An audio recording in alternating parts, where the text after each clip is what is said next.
সকালবেলা জানলা পথ দিয়ে ঘরের মেঝের উপরে এসে পড়েছে কাঁচা রোদের দুটি সোনার রেখা। প্রত্যেক দিনের মতন সেই দিনও মানিক খুব মন দিয়ে পড়ছিল খবরের কাগজখানা। সকালবেলার খবরের কাগজ পড়বার ভার থাকে মানিকের উপরেই।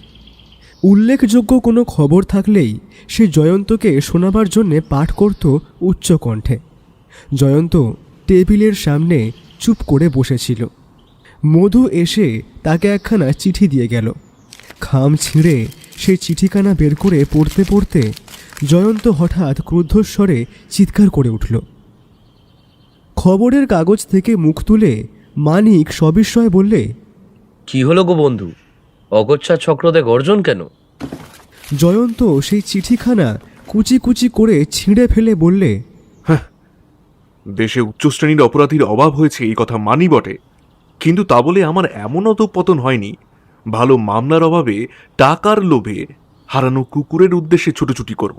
তোমার কথার অর্থ বুঝতে পারছি না জয়। হারানো কুকুর আবার কি? এক সুবর্ণ গর্ধবের অর্থাৎ মস্ত ধনীর একটা আদরের কুকুর পথে হারিয়ে গিয়েছে। থানায় খবর দিয়ে তিনি জানিয়েছেন যে এই সারমেয় অবতারটিকে পুনর্বার আবিষ্কার করতে পারবে তাকে 5,000 টাকা পুরস্কার দেয়া হবে। সুন্দরবাবু চিঠি লিখে আমাকে এই মামলার ভার গ্রহণ করতে আদেশ দিয়েছেন। সেই সঙ্গে তিনি এই অমূল্য উপদেশটিও দিয়েছেন যে আপাতত আমাদের হাতে যখন ভালো মামলা নেই তখন এই সুযোগটি যেন আমরা ত্যাগ না করি। সুন্দরবাবুর যতই বয়স হচ্ছে তার বুদ্ধি যেন ততই তোতা হয়ে যাচ্ছে। তিনি কি জানেন না, ভগবানের আশীর্বাদে আমাদের অর্থের অভাব নেই। গোয়েন্দাগিরি করি আমরা নিতান্ত শখের খাতিরে। অর্থের লোভে কোনো দিনই আমরা কোনো সারমেয় অবতারের পশ্চাতে ধাবমান হব না। সুন্দরবাবু ঠিক সুন্দরবাবুর মতোই কথা বলেছেন। ও নিয়ে তোমার মাথা গরম করবার দরকার নেই। ও কথা ভুলে চুপ করে ওই চেয়ারের ওপরে গিয়ে বসো দেখি। আজকের কাগজে একটি শোনবার মতন খবর আছে, আমি পড়ি, তুমি শোনো। জয়ন্ত একখানা চেয়ারের উপরে বসে পড়ে খুশি হয়ে বললে, তাই তাই নাকি? তাহলে সুবর্ণ গর্ধব আর তার পলাতক কুকুরের কথা চলে যাক। আমি একান্ত মনে তোমারই পাঠ শ্রবণ করব। মানিক খবরের কাগজখানা চোখের সামনে তুলে ধরে পড়তে লাগল। ভীষণ ঘটনা, অলৌকিক কাণ্ড। বাংলাদেশের সীমারেখায় যেখানে সাঁওতাল পরগনা আরম্ভ হয়েছে সেইখানে মদনপুর নামে একখানা বড় গ্রাম বা ছোট শহর আছে। সম্প্রতি সেখানে এমন সব রোমাঞ্চকর ও রহস্যময় ঘটনা ঘটতেছে যে তার কোনো হদিশ খুঁজে পাওয়া যায়নি। প্রথম ঘটনা ঘটেছে দিন 25 আগে। বুদ্ধ এক গরিব গৃহস্থ। সে স্থানীয় এক কারখানায় কাজ করিত। তার অভ্যাস ছিল গ্রীষ্মকালের রাতে খোলা হাওয়ার উঠোনে খাটিয়া পেতে ঘুমোনো। ঘটনার দিনেও সে বাড়ির সদর দরজা বন্ধ করে রাতের খাবার খেয়ে অভ্যাস মতো উঠোনে গিয়ে শুয়ে পড়েছিল। হঠাৎ মাঝরাতে এক শব্দ শুনে বাড়ির অন্যান্য লোকজনদের ঘুম ভেঙে যায়। তারপরই শোনা যায় বুদ্ধুর বিকট আর্তনাদ ও একটা প্রচণ্ড ঝটাপটির শব্দ। সকলে বাইরের উঠোনের ওপরে ছুটে আসে, কিন্তু সেদিন ছিল কৃষ্ণপক্ষের অন্ধকার রাত্রি। কাজেই কেউই বিশেষ কিছুই দেখতে পায়নি। কেবল সকলে শুনতে পেয়েছিল একটা বন্য ও হিংস্র পশুর মতো কণ্ঠে অবরুদ্ধ গর্জন। সকলে যখন ভয়ে আড়ষ্ট হয়ে দাঁড়িয়ে আছে তখন বুদ্ধুর এক ভাই তাড়াতাড়ি একটি লণ্ঠনের আলো জ্বালিয়ে উঠোনের ওপরে ছুটে আসে। কিন্তু তখন ঝটাপটির শব্দ এবং সেই বন্য গর্জন চুপ হয়ে গেছে। লণ্ঠনের আলোয় কেবল দেখা গেল সে বুদ্ধুর মুন্ডহীন দেহ মাটির ওপরে পড়ে রয়েছে এবং সেখানে বাইরের অন্য কোনো প্রাণীর অস্তিত্ব নেই। অনেক খোঁজাখুঁজি করেও বাড়ির ভিতরে কিংবা বাইরে বুদ্ধুর ছিন্ন মুন্ডুটা আর পাওয়া যায়নি। একটা বাঘ বা অন্য কোনো বন্য পশুর কাজ বলেই মনে করবার উপায় নেই, কারণ প্রথমত হত্যাকারী বাড়ির সদর দরজা গায়ের জোরে ভাঙিয়া ভিতরে ঢুকেছিল। সাধারণত বাঘ বা অন্য কোনো বন্য পশু যেটা করে না। দ্বিতীয়ত বুদ্ধুর রক্তে ভেজা মাটির উপরে পাওয়া গিয়াছে মানুষের হাতের ও পায়ের ছাপ। দ্বিতীয় ঘটনাটি ঘটেছে ওই গ্রামেরই কোনো মধ্যবিত্ত পরিবারের বাড়িতে। বাড়ি দোতলা, বাড়ির মালিক ছিলেন ওপর তলায় নিজেরই শোয়ার ঘরে। সেও ছিল কৃষ্ণপক্ষের রাত এবং ঘরের আলো ছিল নেভানো। ভয়াবহ চিৎকারে মালিকের স্ত্রী জেগে উঠে জড়ানো গলায় শুনিতে পান ঘরের মেঝের উপরে কারা যেন ধস্তাধস্তি করছে। সেই সঙ্গে আরও শোনা যায় অবরুদ্ধ গলায় হিংস্র গর্জন। মালিকের স্ত্রী স্বামীকে জাগাবার জন্য তার পাশে বিছানায় হাত দিয়ে দেখেন তার স্বামী বিছানার ওপরে নাই। তখন তিনিও ব্যাকুল স্বরে আর্তনাদ করে ওঠেন এবং বাড়ির অন্যান্য লোকজনেরাও ছুটে এসে বাইরে থেকে দরজায় আঘাত করতে থাকে। তারপরেই দেখা যায় অপচ্ছায়ার মতো একটা মানুষের মূর্তি ঘরের জানলার ভেতর দিয়ে বিদ্যুৎ গতিতে বাইরের দিকে অদৃশ্য হয়ে গেল। দ্বিতীয় ঘটনার ক্ষেত্রেও পাওয়া গিয়েছে কেবল মালিকের মুন্ডুহীন দেহ এবং রক্তস্রোতের মধ্যে মানুষের হাতের ও পায়ের ছাপ। ঘরের প্রত্যেক জানলাই ছিল লোহার গড়াদের, কিন্তু একটা জানলার দুটি লোহার গড়াদে বাইরে থেকে কে বা কারা একেবারে দুমড়ে খুলে ফেলে দিয়েছিল। সেই গড়াদ দুটোকে পরে বাড়ির বাইরে রাস্তার উপরে পাওয়া যায়। ব্যাপার দেখে পুলিশের লোকেরা পর্যন্ত স্তম্ভিত হইয়াছে, কারণ এইভাবে দুটো লোহার গড়াদ উৎপাটন করা যে সে কোনো শক্তির কাজ নয়। তৃতীয় ঘটনা ঘটেছে আরো 5-6 দিন পরে। সুখাই এক মণিহারি দোকানের মালিক। রাত্রে দোকান বন্ধ করে সে ভিতরেই ঘুমাতো। একদিন সকালে দেখা যায় সুখাইয়ের দোকান খোলা পড়ে রয়েছে। দোকান ঘরের মেঝের ওপর দিয়ে রক্তের ধারা বইছে এবং সুখাইয়ের কোনো খোঁজ নাই। এখানেও চাপ রক্তের মধ্যে পাওয়া গিয়াছে হাতের ও পায়ের ছাপ। পুলিশ পরীক্ষা করিয়া বলেছে প্রথম, দ্বিতীয় এবং তৃতীয় ঘটনা ক্ষেত্রে পাওয়া হাতের এবং পায়ের চিহ্নগুলো একই ব্যক্তির। প্রথম 2 ঘটনা ক্ষেত্রে হত্যাকারী কেবল ছিন্ন মুন্ডু নিয়ে পালিয়ে গিয়েছিল, কিন্তু তৃতীয়বারে সে নিয়ে গিয়েছে একটা গোটা মানুষকেই। মদনপুর এবং তার আশেপাশের গ্রামগুলির মধ্যে ভীষণ ভয়ের সঞ্চার হয়েছে। এই তিনটি নরহত্যার অর্থ কি? হত্যাকারী কোথাও কোনো মূল্যবান দ্রব্য স্পর্শ করেনি এবং নিহত কোনো ব্যক্তি ধনবান নয়। পুলিশ তদন্তে নিহত ব্যক্তিদের কোনো শত্রুরও সন্ধান পাওয়া যায়নি। তবে সে কেন হত্যা করে এবং হত্যার পর কেনই বা মৃতের ছিন্ন মুন্ডু বা দেহ নিয়ে অদৃশ্য হয়ে যায়? তদন্তে আরও একটি আশ্চর্য তথ্য প্রকাশ পেয়েছে। মুন্ডুহীন মৃতদেহ দুটোর কণ্ঠদেশে অস্ত্রাঘাতের কোনো চিহ্নই পাওয়া যায়নি। পাওয়া গিয়াছে কেবল ধারালো দাঁতের দাগ। দেখলেই বোঝা যায় কোনো হিংস্র জন্তু তীক্ষ্ণ দাঁতের সাহায্যে মুন্ডু দুটিকে দেহ থেকে বিচ্ছিন্ন করেছে। এটাও এক অদ্ভুত রহস্য। ঘটনাস্থলে পাওয়া যায় কেবল মানুষের হাতের ও পায়ের ছাপ, কিন্তু মানুষ কি কখনো অস্ত্রের সাহায্য না নিয়ে এমনভাবে মুন্ডুগুলোকে দেহ থেকে বিচ্ছিন্ন করতে পারে? এও যদি মানা যায় তাহলেও বলতে হয় এভাবে দেহকে মুন্ডুহীন করতে গেলে মানুষের পক্ষে দরকার হয় যথেষ্ট সময়। কিন্তু প্রথম 2 ঘটনা ক্ষেত্রে হত্যাকারী সে সময় পায় নাই। পুলিশ তদন্ত করে জানিয়েছে দুবারই হত্যাকারী আবির্ভূত ও অস্তহিত হয়েছে মাত্র মিনিট 3-4 মধ্যে। হত্যাকারী যে দানবের মতন মহাবলবান সে বিষয়েও সন্দেহ নাই। গায়ের জোরে সে সদর দরজা ভেঙেছে, 2টো মোটা লোহার গড়া দুমড়ে খুলে ফেলেছে। কে এই ভয়াবহ হত্যাকারী?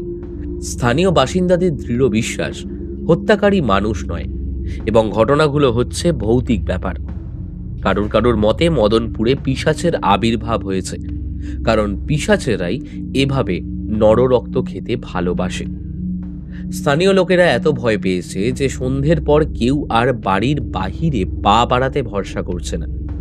বাড়ির ভেতর থেকেও নিরাপদ হওয়ার উপায় নেই, কারণ এই হিংস্র হত্যাকারী দরজা বা জানলার বাঁধও মানে না। প্রত্যেক বাড়ির লোকজনেরাই তাই একই সঙ্গে এক ঘরে বসে প্রায় রাত জেগেই সারা রাত কাটিয়ে দিচ্ছে। মদনপুরের জনহীন পথঘাট নিস্তব্ধ হলেও রাতে গৃহস্থরা থাকে অতি জাগ্রত।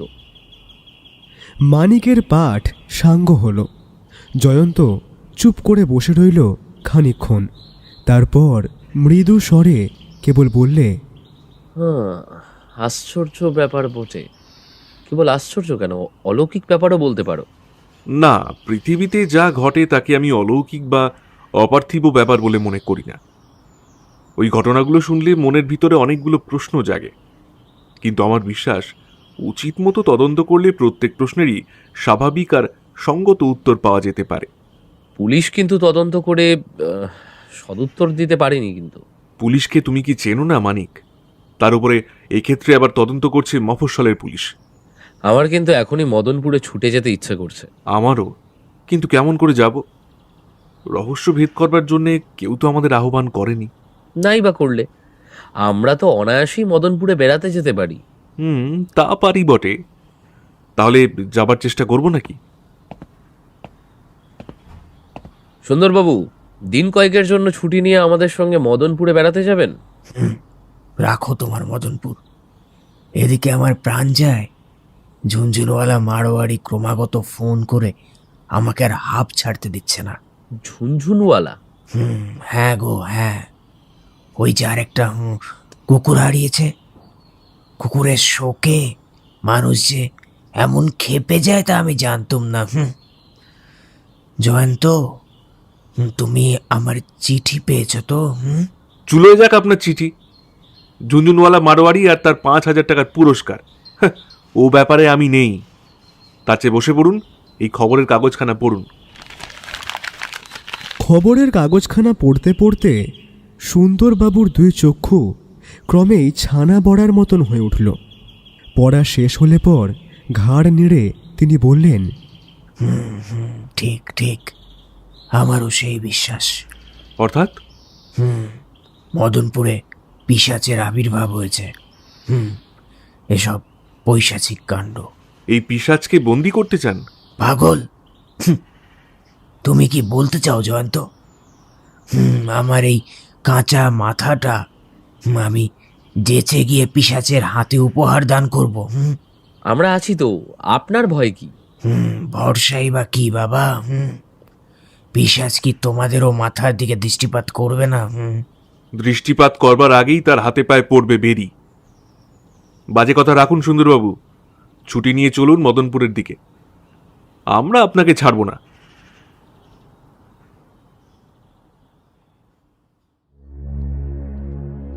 মদনপুরের জনসংখ্যা প্রায় 5,000। সুতরাং গ্রাম না বলে একে একটি ছোট শহর বলা যেতে পারে। এর মধ্যে ছোট এবং বড় বাড়ির সংখ্যাও কম নয়। খানচারেক প্রকাণ্ড অট্টালিকাও আছে। সবচেয়ে বড় অট্টালিকাখানি হচ্ছে স্থানীয় জমিদারদের।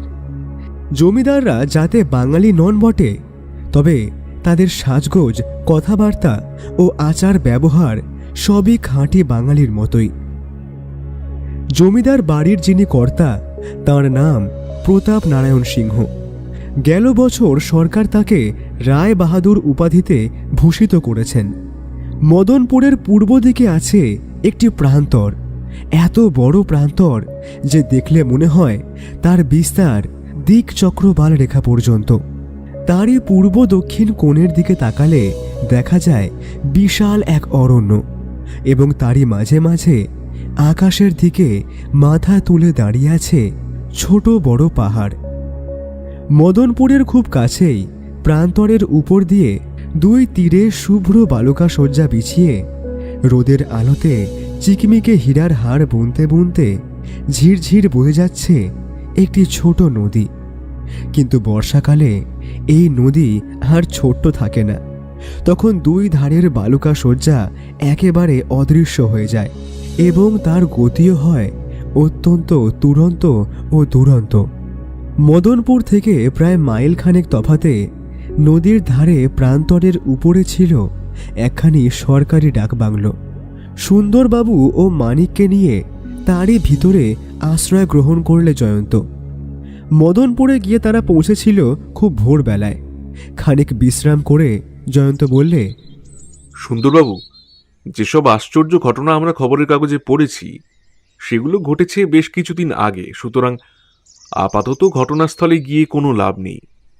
কিন্তু এখন আমাদের কি করা উচিত বলুন দেখি? এখন আমাদের উচিত এখানকার থানায় যাওয়া।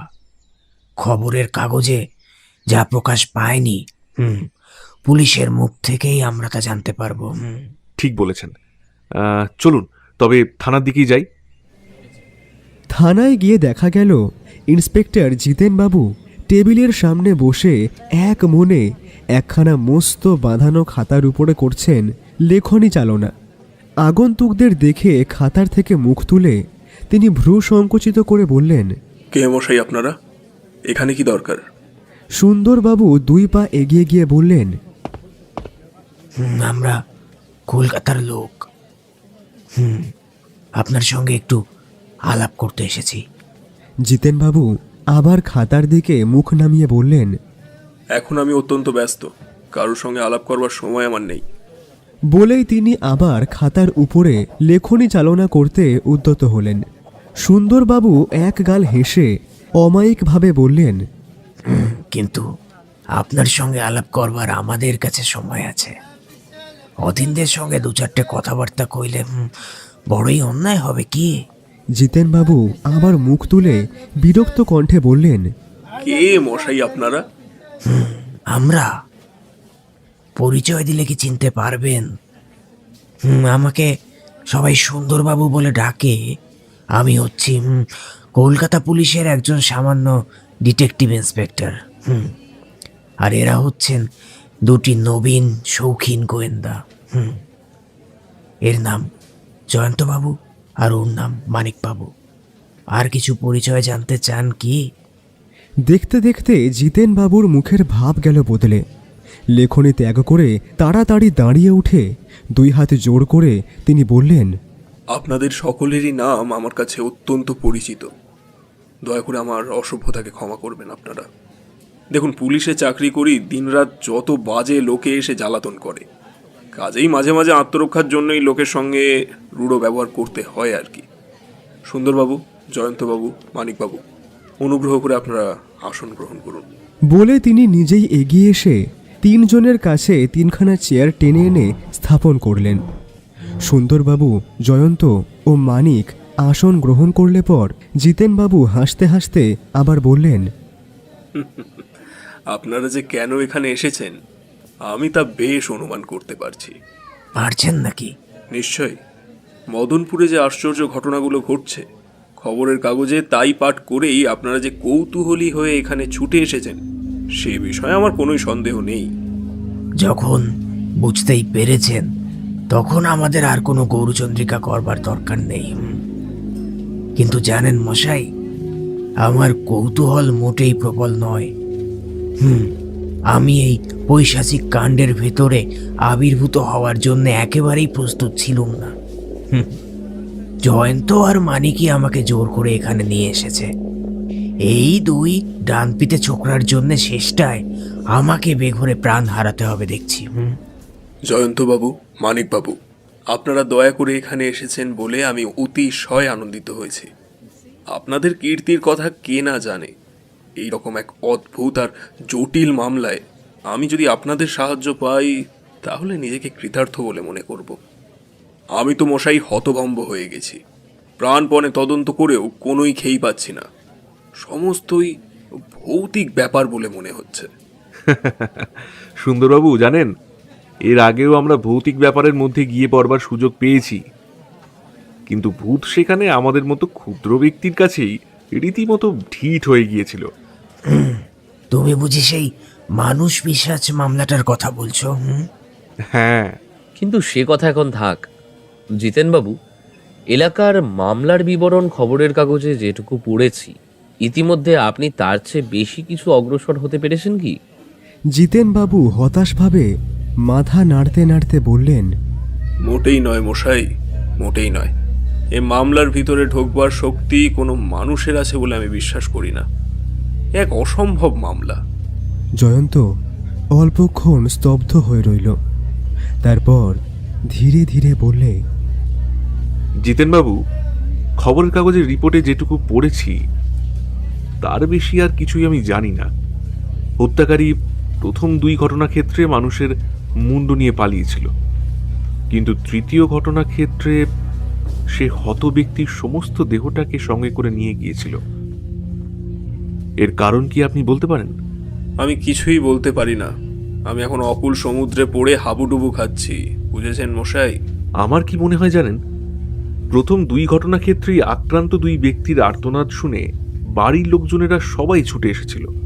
হত্যাকারী তাই সময়ের অভাবেই হত ব্যক্তিদের গোটা দেহ নিয়ে পালাতে পারেনি, তাড়াতাড়ি অদৃশ্য হয়েছিল তাদের মুন্ডু কেটে নিয়েই। কিন্তু তৃতীয় ঘটনার ক্ষেত্রে সুখাই ছিল একলা তার দোকান ঘরে শুয়ে। হত্যাকারীকে কেউ সেখানে বাধা দিতে আসেনি, তাই সে সুখাইয়ের গোটা দেহটাকে নিয়ে অদৃশ্য হয়েছিল ঘটনাস্থল থেকে। এর দ্বারা এমন কি প্রমাণিত হয় জয়ন্ত? কি প্রমাণিত হয় জানেন? হত্যাকারী ভূত প্রেত কিছুই নয়, সে হচ্ছে আমাদের মতন মানুষ। তোমার যুক্তির কোনো অর্থই আমি বুঝতে পারছি না। অর্থ খুবই সহজ। আপনারা এই ঘটনাগুলোকে ভৌতিক কাণ্ড বলে মনে করেছেন, কিন্তু এর মধ্যে অলৌকিকত্ব কিছুই নেই। প্রথম 2 ঘটনার ক্ষেত্রে হত্যাকারী তাড়াতাড়ি কেবল মুন্ডু ছিঁড়ে নিয়ে পালিয়ে গিয়েছিল কেন? সে পালিয়ে গিয়েছিল মানুষদের ভয়ে, কারণ আক্রান্ত ব্যক্তিদের চিৎকার শুনে বাড়ির লোকজনরা সবাই জেগে উঠেছিল। কিন্তু তৃতীয় ঘটনার ক্ষেত্রে দোকান ঘরে সুখাই ছিল একা। হত্যাকারী তাই কোনো বাধা না পেয়ে সুখাইকে হত্যা করে তার গোটা দেহটাকেও ঘটনাক্ষেত্রে রেখে যায়নি। এ থেকে কি বুঝতে হবে? বুঝতে হবে যে এই হত্যাকারী অমানুষ বা অলৌকিক নয়। মানুষের আক্রমণকে সে ভয় করে। মানুষ যেখানে বাধা দিতে পারে সেখানে সে পালিয়ে গিয়ে নিরাপদ হতে চায়। সুতরাং আপনারা জেনে রাখুন, এই মামলার ভিতরে পৈশাচিক বা ভৌতিক কোনো ব্যাপারই নেই। কিন্তু এভাবে দেহ চুরি করে হত্যাকারীর কি লাভ হবে? সেটা আমিও অনুমান করতে পারছি না। এ এক আশ্চর্য হত্যাকারী। এই খুন করবার পর মূল্যবান কিছুই চুরি করে না, চুরি করতে চায় কেবল লাশটাকেই। এমন উদ্দেশ্যহীনভাবে হত্যা দেখে আমার সন্দেহ হচ্ছে হত্যাকারী বোধহয় উন্মাদগ্রস্ত। আমারও মনে এইরকম একটা সন্দেহ জেগেছে। আচ্ছা জিতেনবাবু, হত্যাকারীর হাত পায়ের ছাপের মাপ আপনি নিয়েছেন তো? নিয়েছি বই কি, কিন্তু তার পদচিহ্নের মধ্যে একটু নতুনত্ব আছে। সে আবার কি? তার পায়ের গড়ন বিকৃত। খুব সম্ভবত সে ভালো করে হাঁটতে পারে না। এটা তো একটা মূল্যবান তথ্য। ঘটনাস্থলের বাইরে আর কোথাও কি আপনি অপরাধীর পদচিহ্ন আবিষ্কার করতে পেরেছেন? না। মদনপুর ছোট শহর, এখানে কি আপনি এমন কোনো লোকের খোঁজ নিয়েছেন যে খুঁড়িয়ে হাঁটে বা যার পায়ের গড়ন বিকৃত? অনেক খুঁজেছি মশাই, অনেক খুঁজেছি। মদনপুরের ভিতরে যত খোঁড়া আর যত বিকৃত চরণের অধিকারী আছে সকলকেই পরীক্ষা করে দেখেছি। এমনকি এই অঞ্চলে অন্যান্য গ্রামেও খোঁজ নিতে ছাড়িনি, কিন্তু তাদের কারুর সঙ্গে হত্যাকারীর পায়ের ছাপ মেলে না। ঠিক এই সময়ে একজন ভদ্রলোক বেগে ঘরের মধ্যে প্রবেশ করলেন। তাঁর চোখ মুখ উদ্ভ্রান্ত ও আতঙ্কগ্রস্ত। রুদ্ধশ্বাসে তিনি চিৎকার করে বললেন, মশাই, মশাই, আমাদের সর্বনাশ হয়ে গেছে, আমাদের সর্বনাশ হয়েছে মশাই, আমাদের সর্বনাশ হয়েছে। ব্যাপার কি? গেল রাতে প্রতাপনারায়ণ বাবু আর তার স্ত্রীকে কারা খুন করে গিয়েছে। জিতেনবাবু তাড়াতাড়ি দাঁড়িয়ে উঠে সবিস্ময়ে বললেন, জমিদার প্রতাপনারায়ণ বাবু? হ্যাঁ মশাই, হ্যাঁ। কেবল খুন নয়, খুনিরা লোহার সিন্দুক খুলে 50,000 টাকার গয়না আর নগদ 20,000 টাকাও নিয়ে গিয়েছে। হ্যাঁ, এবারে আবার খুন আর চুরি একসঙ্গে? লাশ পাওয়া গেছে তো? না, ঘরময় রক্তের ঢেউ বইছে। প্রতাপনারায়ণ বাবু আর তার স্ত্রীর দেহ অদৃশ্য। পাওয়া গিয়েছে কেবল প্রতাপনারায়ণ বাবুর হাতের একটা কাটা আঙুল। ব্যাপার ক্রমেই গুরুতর হয়ে উঠছে। রায়বাহাদুর প্রতাপনারায়ণ সিংহ বড় জেসে লোক নন। এ অঞ্চলে তার মতন ধনী আর প্রতিপত্তিশালী জমিদার আর দ্বিতীয় নেই। সাধারণ মানুষের কল্যাণের কাজে তিনি টাকাও দান করেছেন যথেষ্ট। সকলেই তাকে ভালোবাসে আর শ্রদ্ধা করে। সাক্ষাৎ শয়তান ছাড়া আর কেউ তাকে আর তার স্ত্রীকে খুন করতে পারে না। তার মস্ত অট্টালিকায় পাহারা দেয় অনেক দারোয়ান। এমন জায়গায় ডবল খুন হলো কেমন করে? কিছুই আন্দাজ করতে পারছি না। আশ্চর্য। কেবল কি খুন মশাই? আবার ডবল লাশ চুরি। এ যে অসম্ভব কাণ্ড বলে মনে হচ্ছে। যিনি থানায় খবর দিতে এসেছিলেন, জিতেনবাবু তাকে জিজ্ঞাসা করলেন, আপনি কে? জমিদার বাবুর ম্যানেজার। নাম? শ্রী সতীশচন্দ্র বসু। দেশ? হুগলি। কতদিন এখানে কাজ করছেন? 10 বছর। শুনেছি প্রতাপনারায়ণ বাবু অপুত্রক। তার সম্পত্তির উত্তরাধিকারীকে? তার একমাত্র বিবাহিত কন্যা। মেয়ে আর জামাই জমিদার বাড়িতেই থাকেন। জামাইয়ের নাম কি? সূর্যশঙ্কর বাবু। তিনিও কি বড় ঘরের ছেলে? বংশগৌরব থাকলেও সূর্যবাবুর নিজস্ব আয় কিছুই নেই। আচ্ছা সতীশবাবু, রাত্রে যদি খুন হয়ে থাকে থানায় খবর দিতে এত দেরি হলো কেন? খুনের কথা প্রকাশ পেয়েছে এই খানিকক্ষণ আগেই। জমিদারবাবু আর তার স্ত্রী একটু বেশি বেলা পর্যন্ত ঘুমাতেন কি না, তার ওপরে বাবুর শরীরটা কাল খুবই খারাপ ছিল, তাই বেলা 11টা পর্যন্ত তার খোঁজ আর কেউ নেয়নি। খুনের কথা প্রথমে কে জানতে পারে? বাবুর পুরনো চাকর বিশু। যে বাড়িতে এত লোকজন, রাত্রে কেউ সন্দেহজনক কোনো শব্দই শুনতে পায়নি? না, বাবু থাকতেন বাড়ির এক প্রান্তে।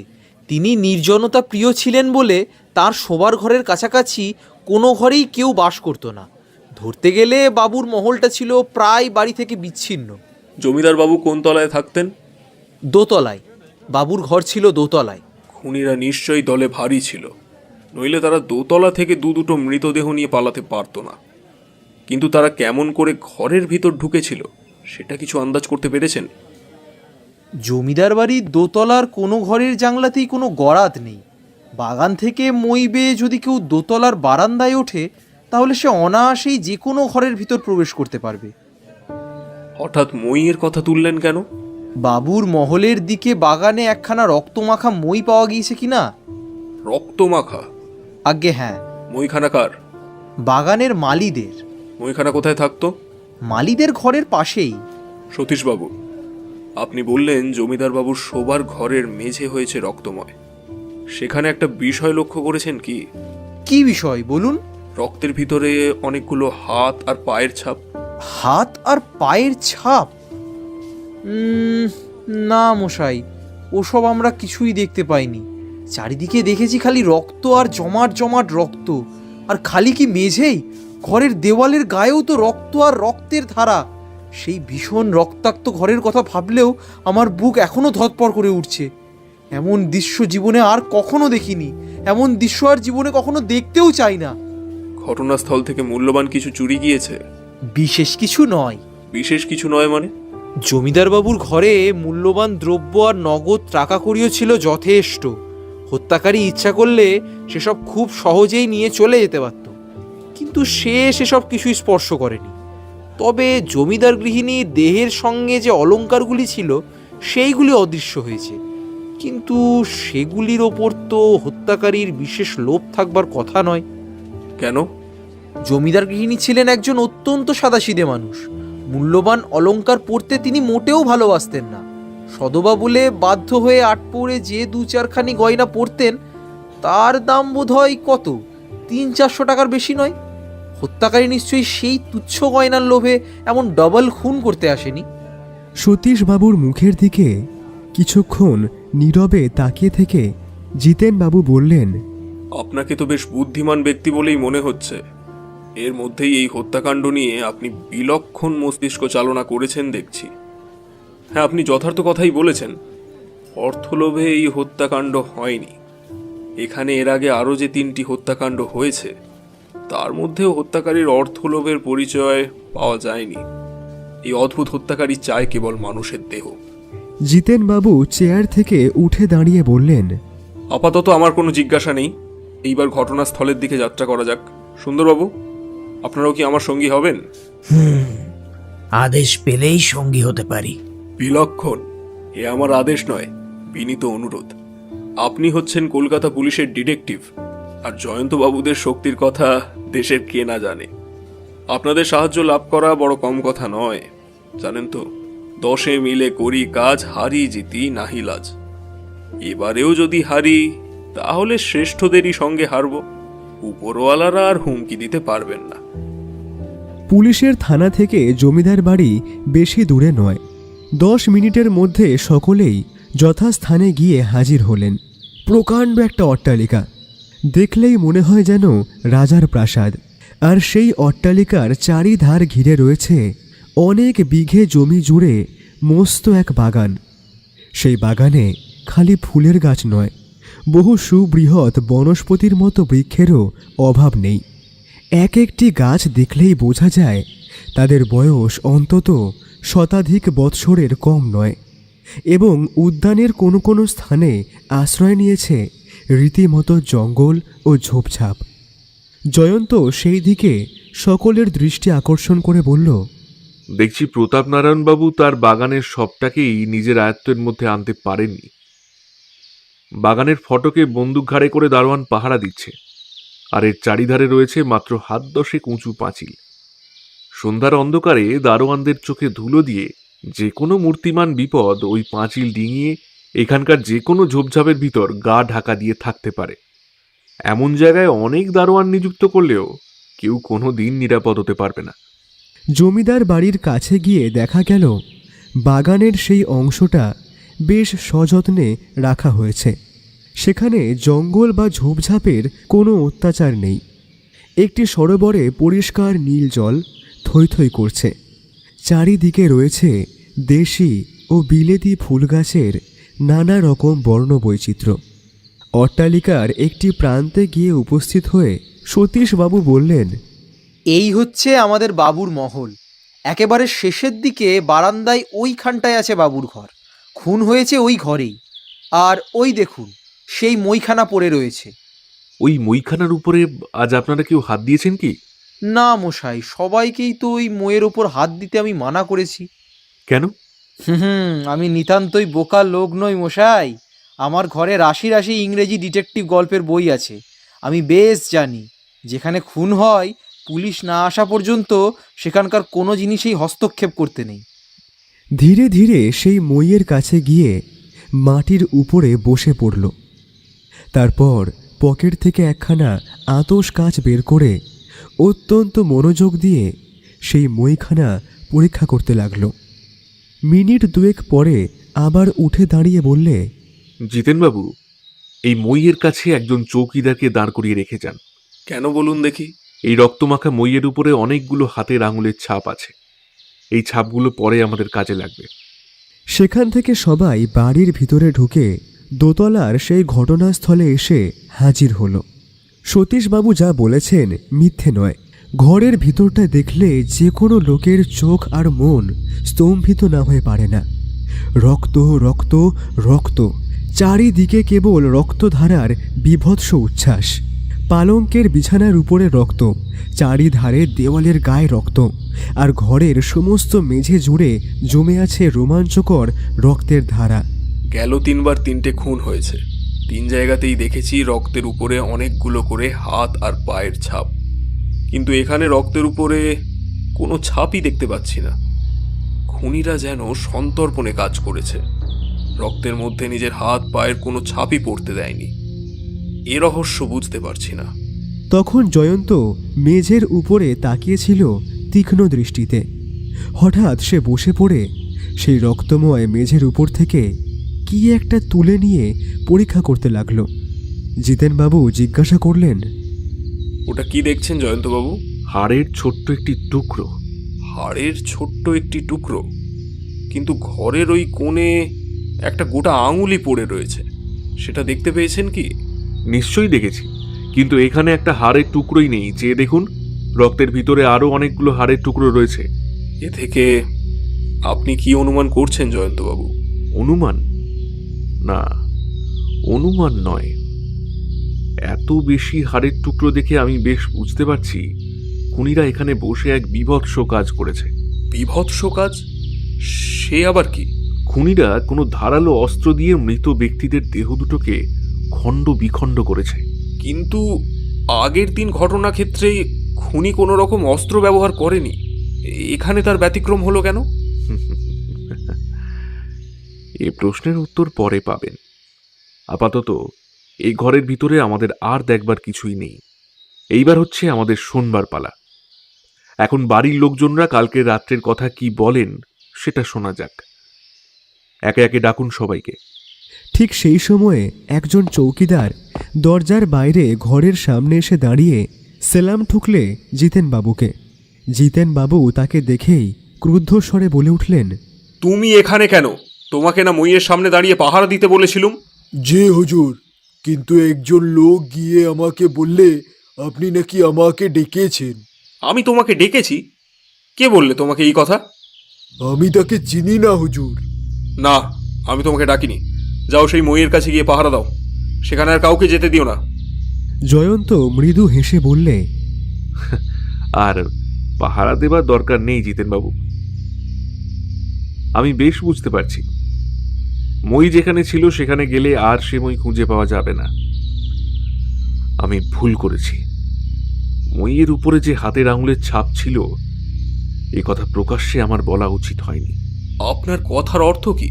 আমার দৃঢ় বিশ্বাস, বাগানে গিয়ে আপনি সেই মইখানাকে আর খুঁজে পাবেন না। সকলে দ্রুতপদে দোতলা থেকে নেমে আবার সেইখানে গিয়ে হাজির হলো, যেখানে পড়েছিল সেই মইখানা। দেখা গেল চৌকিদার সেখানে দাঁড়িয়ে রয়েছে হতভম্বের মতন, আর মই সেখান থেকে অদৃশ্য হয়েছে। জিতেনবাবু খানিকক্ষণ স্তম্ভিত হয়ে দাঁড়িয়ে রইলেন, তারপর থেমে থেমে বললেন, কি আশ্চর্য! মইখানা এখান থেকে সরালে কে? হত্যাকারী কিংবা হত্যাকারীরা। তাহলে আমরা আসবার পরও হত্যাকারী এখানে হাজির ছিল? কেবল হাজির ছিল না, সে আমাদের কথাবার্তা সব শুনেছে, আমাদের কার্যকলাপ সব লক্ষ্য করেছে, তারপর করেছে অবস্থা বুঝে ব্যবস্থা। তাহলে হত্যাকারী এখনো এখানে হাজির আছে? না থাকতেও পারে। কার্যোদ্ধারের পর বুদ্ধিমানরা বিপজ্জনক স্থানে অপেক্ষা করে না। না মশাই, না, আমার বিশ্বাস অন্যরকম। প্রতাপবাবুর জামাই সূর্যবাবু কোথায়? তাকে এখানে ডেকে আনো। জিতেনবাবু হঠাৎ সূর্যবাবুকে ডাকলেন কেন? প্রতাপবাবুর অবর্তমানে সূর্যবাবু তো বাড়ির কর্তা। আমি আগে তাকেই গোটা কয়েক প্রশ্ন করতে চাই। যে লোকটি সূর্যবাবুকে ডাকতে গিয়েছিল, অল্পক্ষণ পরে সে ফিরে এসে বললে, সে কি?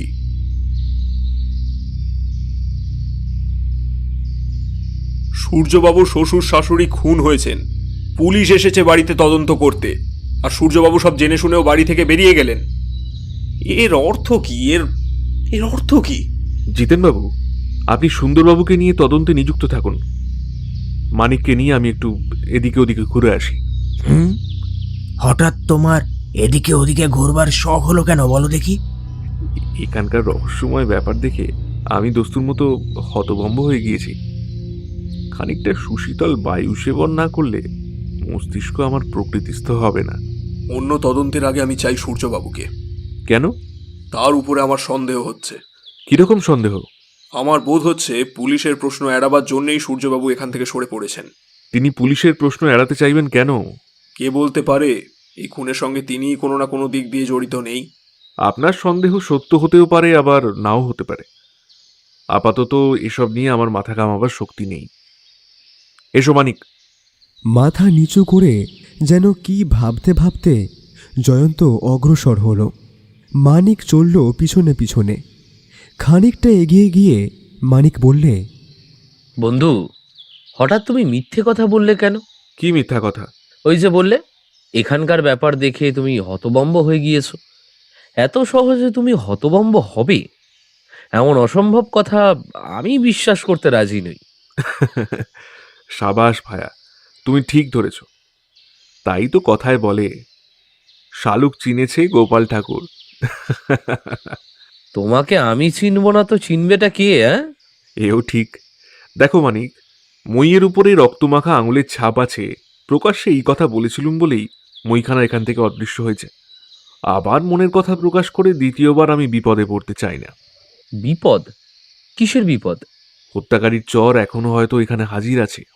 তাতে হয়েছে কি? মই কোন দিকে গিয়েছে আমি জানতে পেরেছি। কেমন করে? মাটির দিকে চেয়ে দেখো। নিচের দিকে তাকিয়ে মানিক বললে, মাটির ওপরে দেখছি তো পাশাপাশি দুটো সরল রেখার দাগ। হ্যাঁ, খুনিদের কেউ মইখানাকে মাটির উপর দিয়ে টেনে নিয়ে গিয়েছে।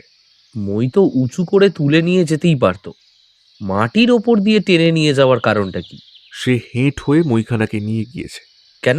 চারিদিকে সতর্ক পাহারা সকলের চোখকে যে ফাঁকি দিতে চেয়েছিল। দুটো সরল রেখা ধরে তারা মাটির উপর দিয়ে অগ্রসর হতে লাগল। তারপর পাওয়া গেল খানিকটা ঘাস জমি। সরল রেখা দুটো অদৃশ্য, কিন্তু সেখানেও মই টেনে নিয়ে যাওয়ার চিহ্ন আবিষ্কার করলে জয়ন্তের তীক্ষ্ণ দৃষ্টি। জমির অনেক ঘাস হয়েছে ছিন্ন ভিন্ন, আর তার দ্বারাও বোঝা যায় মই টেনে নিয়ে যাওয়া হয়েছে এইখান দিয়েই। ঘাস জমির পর আবার কাঁচা মাটি, সেখানেও মইয়ের দাগ। মানিক, সমস্ত দেখে বেশ বুঝতে পারছি খুনিরা অত্যন্ত চতুর। রক্তাক্ত ঘটনাস্থলে তারা একখানা হাত বা পায়ের চিহ্ন রেখে যায়নি। আমরা যদি চটপট না আসতুম তাহলে মাটির উপরে নিশ্চয়ই মইয়ের এই চিহ্ন থাকতো না। অর্থাৎ তুমি বলতে চাও খুনিরা মই টেনে নিয়ে যাওয়ার চিহ্ন বিলুপ্ত করে দিত, তাই তো? নিশ্চয়ই। তারা বাগানের প্রান্তে এসে হাজির হলো। সেখানে প্রাচীরের গায়ে রয়েছে একটা ছোট দরজা। দরজার খিল খোলা। মই নিশ্চয়ই এই দরজা দিয়েই বাইরে গিয়েছে। দরজার পাল্লা খুলে তারা বাগানের বাইরে গিয়ে দাঁড়ালো। সেখানে খানিকটা খোলা জমির পর দেখা যাচ্ছে একটা বিস্তীর্ণ জলাভূমি, তার ওপারে রয়েছে সবুজ বন। এখানে মাটির উপরে আর মইয়ের চিহ্ন নেই। তারা নিজেদের নিরাপদ ভেবে এখানে এসে সোজা হয়ে দাঁড়িয়ে মইখানাকে নিয়েছিল কাঁধের ওপরে। এগিয়ে চলো মানিক, এগিয়ে চলো। জলাভূমির প্রান্তে মাটি হবে স্যাঁতস্যাঁতে। দেখা যাক তার উপরে কোনো পায়ের চিহ্ন আবিষ্কার করা যায় কিনা। জয়ন্ত, একটা কথা আমার মনে হচ্ছে, কি? সূর্যবাবু এই হত্যাকাণ্ডের সঙ্গে সত্যি সত্যি জড়িত কিনা। কেন তুমি এমন সন্দেহ করছো? প্রতাপ নারায়ণের আর তার স্ত্রীর মৃত্যুর পর থেকে তিনি সম্পত্তির অধিকারী হবেন। বেশ, তারপর? বাড়িতে পুলিশ আসছে শুনেই তিনি সরে পড়েছেন। নিশ্চয়ই তার পাপী মন। একেবারে নিশ্চয়ই বলে ফেললে। কেন বলবো না? সূর্যবাবু জানতেন প্রতাপ নারায়ণের একমাত্র উত্তরাধিকারী হবেন তিনি। স্বাভাবিকভাবে যে সম্পত্তি তার হস্তগত হবে তার জন্য তিনি এমন একটা বীভৎস বিয়োগাস্ত নাটকে দুরাত্মার ভূমিকায় অভিনয় করবেন কেন? তবে কেন তিনি পুলিশ থেকে পালিয়েছিলেন? মানিক, এত সহজে তুমি মানুষের বিচার করো না। তবে এইটুকু বলতে পারি, হয়তো তোমার সন্দেহ মিথ্যা নয়। সূর্যবাবু হয়তো পুলিশ দেখেই পালিয়ে নিজের চূড়ান্ত দৃষ্টান্ত নিয়েছেন। আবার এটাও হতে পারে সূর্যবাবুকে পাওয়া যাচ্ছে না অন্য কোনো কারণে। এমনকি অন্য কোনো কারণ থাকতে পারে? জানি না, আপাতত ওসব কথা নিয়ে আলোচনা করবারও দরকার নেই। এই আমরা জলাভূমির কাছে এসে পড়েছি। দেখো মানিক, যা ভেবেছি তাই। স্যাঁতস্যাঁতে মাটির উপরে রয়েছে মানুষের পদচিহ্নের পর পদচিহ্ন। জয়ন্ত তৎক্ষণাৎ সেইখানে বসে পড়ল। তারপর হামাগুড়ি দিয়ে এদিক ওদিক গিয়ে সেখানকার ভিজে মাটি খানিকক্ষণ পরীক্ষা করে বললে, এখানে দেখতে পাচ্ছি 4 জন লোকের পায়ের দাগ। আরও কিছুটা এগিয়ে জয়ন্ত উত্তেজিত কণ্ঠে বললে, মানিক, মানিক, এ কি ব্যাপার? এই যে রক্ত, চারিদিকে রক্তের ঢেউ বইছে। হ্যাঁ, টাটকা রক্ত। মাটি এখনো রক্ত শুষে নেয়নি। আর এই দেখো, একটা ভারী জিনিসকে টেনে নিয়ে যাওয়ার চিহ্ন। আর ওই চিহ্ন রক্তাক্ত। নিশ্চয়ই একটু আগেই এখানে কোনো হত্যাকাণ্ড হয়েছে। তারপর হত্যাকারী নিহত ব্যক্তির দেহকে জলাভূমির দিকে টেনে নিয়ে গিয়েছে। জয়ন্ত সেই রক্তাক্ত চিহ্নের অনুসরণ করে একেবারে জলাভূমির ধারে গিয়ে দাঁড়ালো।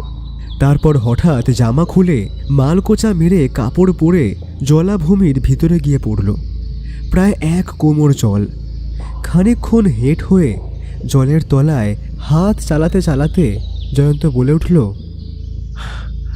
পেয়েছি, পেয়েছি। কি পেয়েছো জয়? জলের ভিতর থেকে জয়ন্ত টেনে তুললে একটা লাশ, যুবকের মৃতদেহ।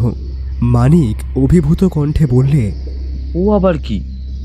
মৃতদেহটাকে কাঁধে করে তীরের দিকে আসতে আসতে জয়ন্ত বললে, মানিক, দৌড়ে যাও, শিগগির জিতেনবাবুর সঙ্গে আর সকলকে ডেকে আনো। আমি এইখানে অপেক্ষা করছি। ইন্সপেক্টর জিতেনবাবু, সুন্দরবাবু ও মৃত জমিদারের ম্যানেজার সতীশবাবুকে সঙ্গে নিয়ে মানিক ফিরে এলো। জলা থেকে তুলে আনা মৃতদেহটাকে মাটির উপরে শুইয়ে রেখে গম্ভীর ও চিন্তিত মুখে দাঁড়িয়েছিল জয়ন্ত। সতীশবাবু আর্তস্বরে বলে উঠলেন, কি সর্বনাশ! এই যে প্রতাপ নারায়ণ বাবুর জামাই সূর্য শঙ্কর বাবুর দেহ। আমার মনেও মাঝে মাঝে সেই সন্দেহই জাগছিল। তাহলে দেখছি আমার সন্দেহ মিথ্যা নয়। কিন্তু সূর্যবাবুকে খুন করলো কে? যারা জমিদার বাবু আর তার স্ত্রীকে খুন করেছে, যারা আজ রক্তাক্ত মইখানাকে সরিয়েছে, তারাই। কিন্তু কে তারা? কেমন করে বলবো? আপনি যে তিমিরে, আমিও সেই তিমিরে। তবে মনে হচ্ছে আর বেশি দিন তিমির রাজ্যে বাস করতে হবে না।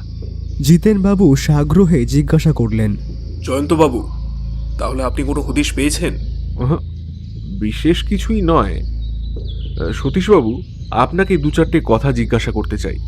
কি আর জিজ্ঞাসা করবেন মশাই, আমাদের সর্বনাশ হয়ে গেছে। সূর্যশঙ্করের কোনো আত্মীয় আছেন? আছেন, তার বৈমাত্রীয় ভাই চন্দ্রশঙ্কর। তিনি ছাড়া সূর্যবাবুর আর কোনো আত্মীয়ই বেঁচে নেই। তিনি কোথায় থাকেন? তিনি কলকাতায় থাকেন। তাকে এই বিপদের খবর দিতে হবে তো। নিশ্চয়ই। তাহলে তাকে আসার জন্য আজকেই তার করে দিন। তাকেও কি আপনার দরকার আছে? আছে বই কি, সূর্যশঙ্করের পরিচিত লোকেদের কথা আপনাদের চেয়ে তিনিই ভালো করে বলতে পারবেন। আমার দৃঢ় ধারণা এই হত্যাকাণ্ডের সঙ্গে জড়িত আছে সূর্যবাবুরই কোনো পরিচিত ব্যক্তি। আপনার এমন ধারণার কারণটা ঠিক বুঝতে পারলাম না। আপাতত ওটা আর বোঝবার চেষ্টাও করবেন না। চন্দ্রবাবুর কাছ থেকে সূর্যবাবুর বন্ধুদের তালিকা না পাওয়া পর্যন্ত অপেক্ষা করুন। সেই তালিকা দেখেই আমি আমার কর্তব্য স্থির করব। সতীশবাবু, সূর্যবাবুর মৃত্যু হয়েছে। এখন প্রতাপ নারায়ণের সম্পত্তির উত্তরাধিকারী কে? তার একমাত্র সন্তান করুণা দেবী। সূর্যবাবুরও সন্তান হয়নি? না।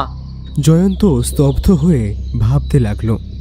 সুন্দরবাবু এতক্ষণ পরে বললেন, কিচ্ছু বোঝা যাচ্ছে না, কিচ্ছু বোঝা যাচ্ছে না। মদনপুরে হত্যার পর হত্যা হচ্ছে, হত্যাকারী কোথাও দাঁত দিয়ে কামড়ে ছিঁড়ে নরমুণ্ড নিয়ে সরে পড়ছে, কোথাও নিয়ে যাচ্ছে গোটা লাশটাকেই, আবার কোথাও তারা ঘটনাস্থলে বসেই খুনের পর লাশ কেটে টুকরো টুকরো করে সঙ্গে নিয়ে যায়, আবার কোথাও বা তারা লাশ ফেলে দেয় জলের ভিতরে, কোথাও বা ঘটনাস্থলে রক্তধারার মধ্যে তাদের হাতে বা পায়ের কোনো চিহ্নই পাওয়া যায় না, আবার কোথাও বা পাওয়া যায় হাতের আর বিকৃত পায়ের চিহ্ন। হত্যাকারী কোথাও খুব সাবধান, আবার কোথাও অত্যন্ত অসাবধান। সুন্দরবাবু, আপনার দৃষ্টির তীক্ষ্ণতা দেখে খুশি হলাম। আমিও এখানকার হত্যাকাণ্ডগুলোর ভেতরে এইসব বিশেষত্ব লক্ষ্য করেছি।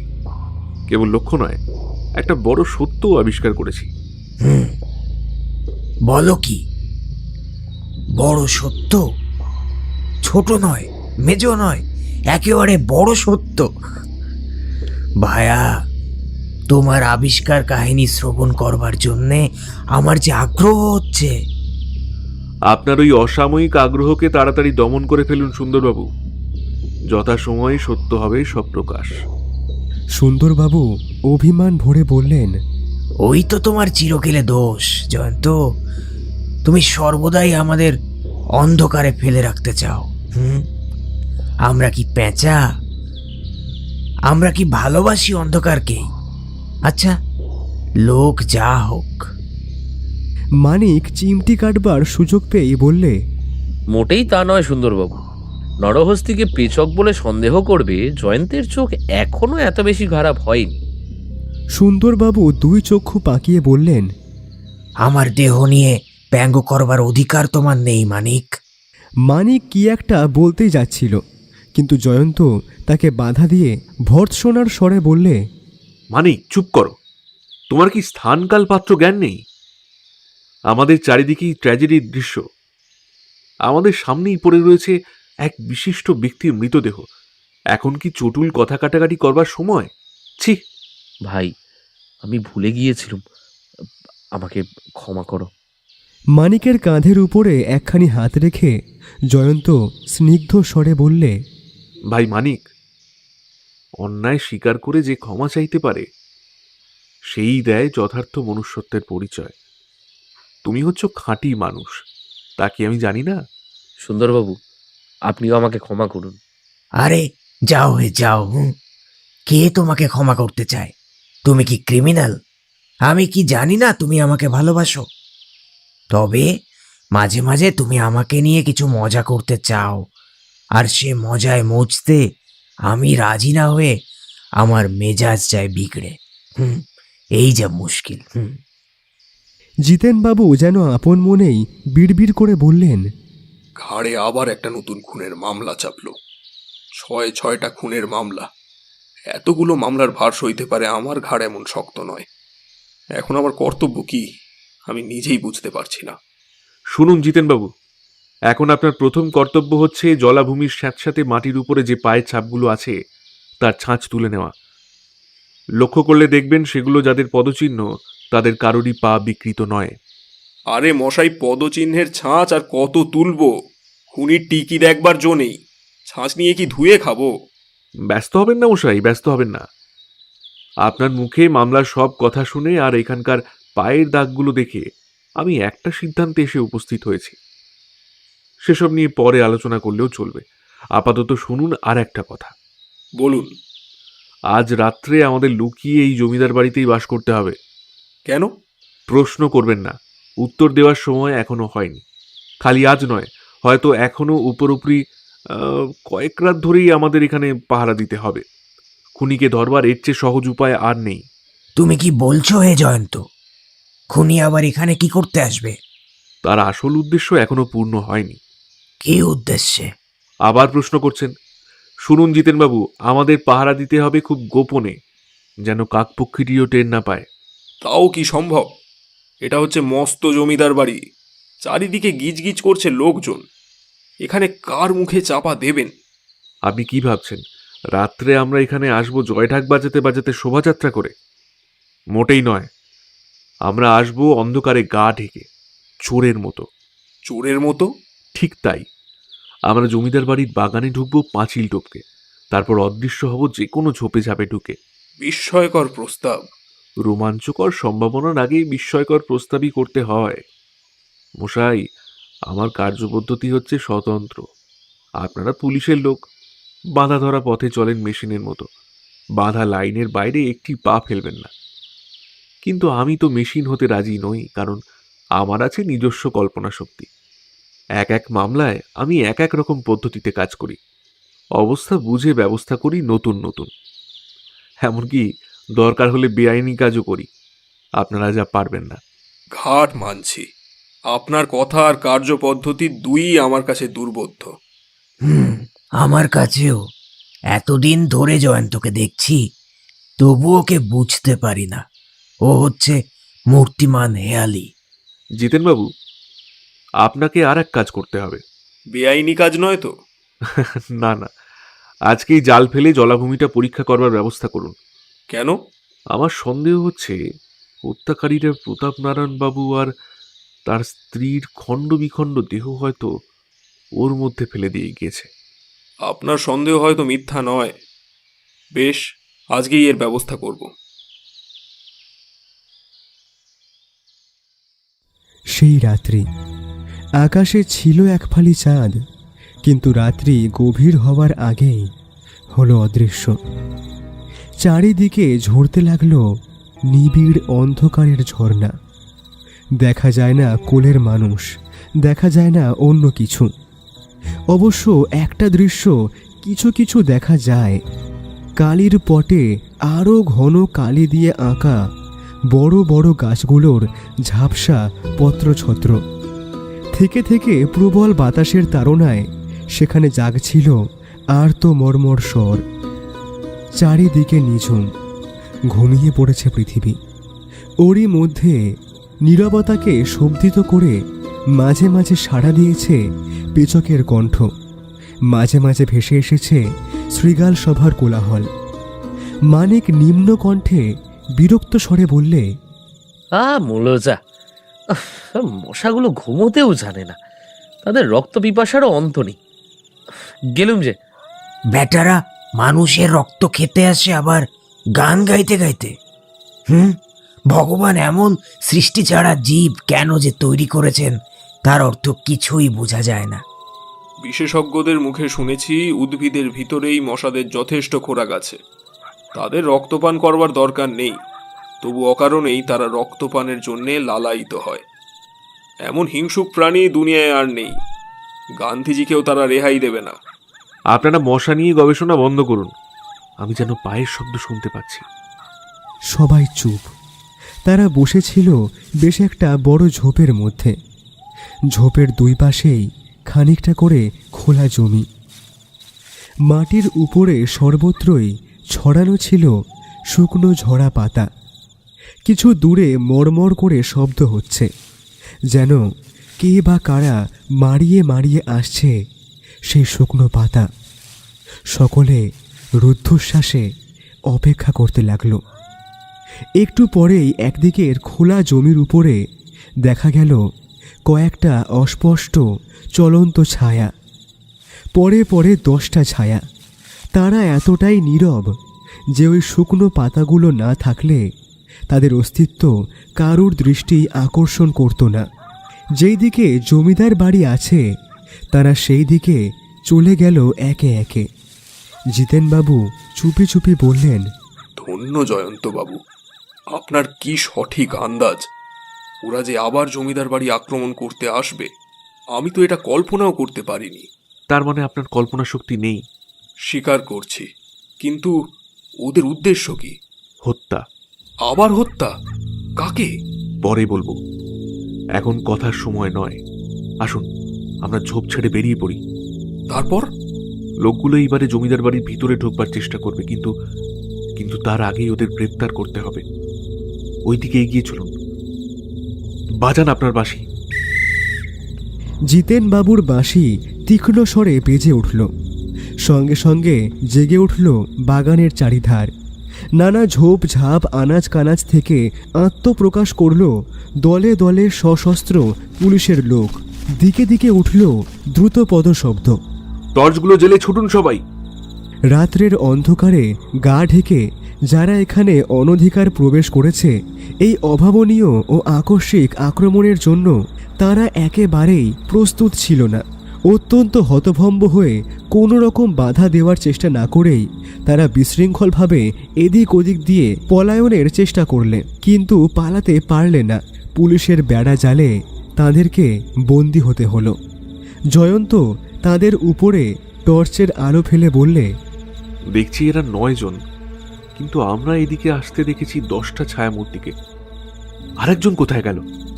হঠাৎই খানিক তফাৎ থেকে শোনা গেল রিভলভারের শব্দ এবং মানুষের আর্তনাদ।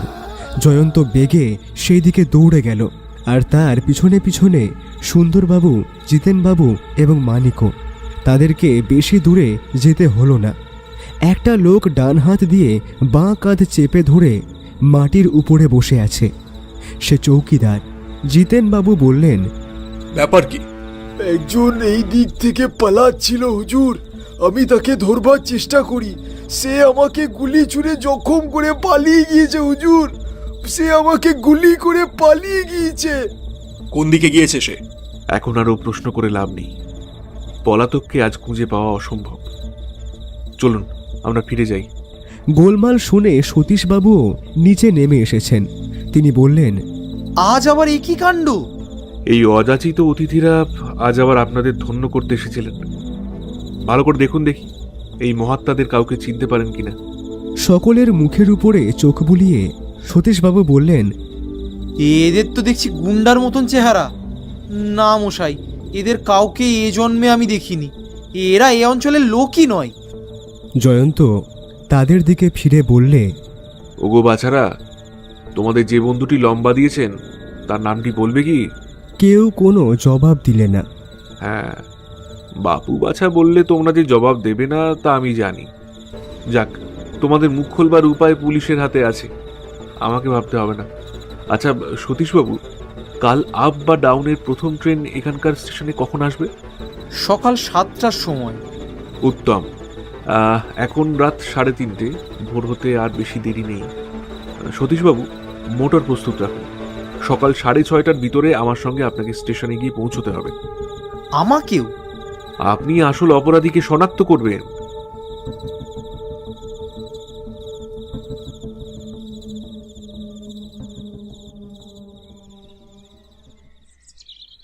মদনপুর স্টেশন।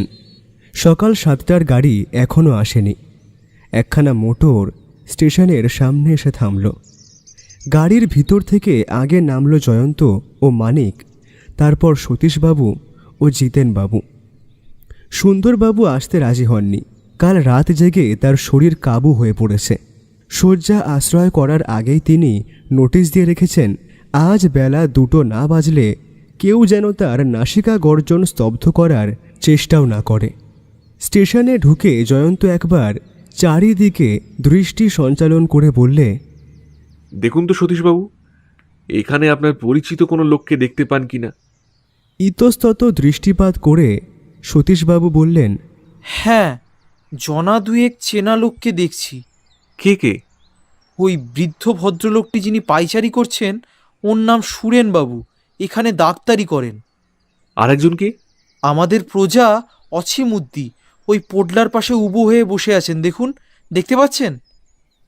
কিন্তু অছিমুদ্দিকে দেখবার জন্য জয়ন্তের আর কোনোই আগ্রহ হলো না। সতীশবাবুর হাত ধরে পায়ে পায়ে এগিয়ে জয়ন্ত ওয়েটিং রুমের সামনে গিয়ে দাঁড়ালো। ইজি চেয়ারের উপরে বসে আছেন এক ভদ্রলোক, কি একখানা বই পড়ছিলেন। সতীশবাবু, ওকে চেনেন? জীবনে এই প্রথম দেখলুম। বয়সে যুবক, মুখে একরাশ দাড়ি, অথচ আজকালকার যুবকরা বিশেষ করে বয়কট করতে চায় ওই দাড়িকেই। ভদ্রলোকের দাড়িটিও উল্লেখযোগ্য। কেন? অত্যন্ত রুক্ষ আর অস্বাভাবিক। তারপর দেখুন ওর সাজ পোশাক, শৌখিন দামি জামা কাপড় জুতো, কিন্তু জামার একটা হাতা ছিঁড়ে গিয়েছে, কাপড় আর জুতো কর্দমাক্ত। এর কারণ কি? কারণ উনিই জানেন, আমাদের মাথা ঘামানোর দরকার নেই। ভদ্রলোক হঠাৎ বই থেকে মুখ তুলে তাকিয়ে দেখলেন জয়ন্তর দিকে। তারপর এমনভাবে সেই বইখানা উপরে তুলে ধরলেন যে তার মুখ হয়ে গেল অদৃশ্য। হ্যাঁ, ভদ্রলোক চান না যে আমরা ওর মুখ দর্শন করি। বড়ই সন্দেহজনক, বড়ই সন্দেহজনক। আরেকটু নিকটস্থ হয়ে দেখতে হলো। জয়ন্ত আস্তে আস্তে ওয়েটিং রুমের ভিতরে গিয়ে দাঁড়ালো, বলল, মশাইয়ের হাতে ঘড়ি আছে দেখছি। 7টা বাজতে আর কত দেরি? 15 মিনিট। ও, তাহলে গাড়ি আসতে এখনো দেরি আছে। তবে এইখানেই বসে একটু বিশ্রাম করা যাক। তারপর একখানা চেয়ার টেনে নিয়ে বসে পড়ে জয়ন্ত বললে, তা মশাই, যা হচ্ছে কোথায়? নরকধামে। রাগ করলেন না ঠাট্টা করছেন? ভদ্রলোক নিরুত্তর, বই থেকে চোখ পর্যন্ত তুললেন না। জয়ন্ত সহজভাবেই বলল, নরকধামে যেতে গেলে কি ছদ্মবেশ ধারণ করতে হয়? মানে? আপনার মুখে পরচুলের দাড়ি কেন? আপনি তো দেখছি বড়ই অসভ্য। জয়ন্ত উঠে দাঁড়ালো। তারপর বিনা বাক্য ব্যয় ক্ষিপ্র হস্তে সে ভদ্রলোকের দাড়ি ধরে মারলে এক টান, খসে পড়ল পরচুলের দাড়ি। সতীশবাবু বিপুল বিস্ময়ে বলে উঠলেন, এ কি দেখছি, চন্দ্রশঙ্কর বাবু! চন্দ্রশঙ্কর তাড়াতাড়ি প্রস্থান করবার চেষ্টা করলে, কিন্তু জয়ন্ত এক লাফ মেরে তার উপরে গিয়ে পড়ল এবং নিজের বলিষ্ঠ বাহু দিয়ে তাকে সজোরে জড়িয়ে ধরে বললে, মানিক, খুঁজে দেখো, এর কাছে বোধহয় রিভলভার আছে। চন্দ্রশঙ্করের জামার তলায় সত্যি সত্যি পাওয়া গেল একটা রিভলভার। ইন্সপেক্টর বাবু, চন্দ্রশঙ্কর বাবুকে আমি আপনার হাতে সমর্পণ করলুম। চন্দ্রশঙ্কর গর্জন করে বললে, কি অপরাধে?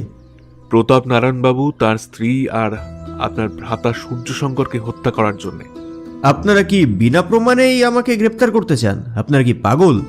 প্রমাণের জন্য তোমাকে ভাবতে হবে না চন্দ্রশঙ্কর। তোমার দলবল ধরা পড়েছে।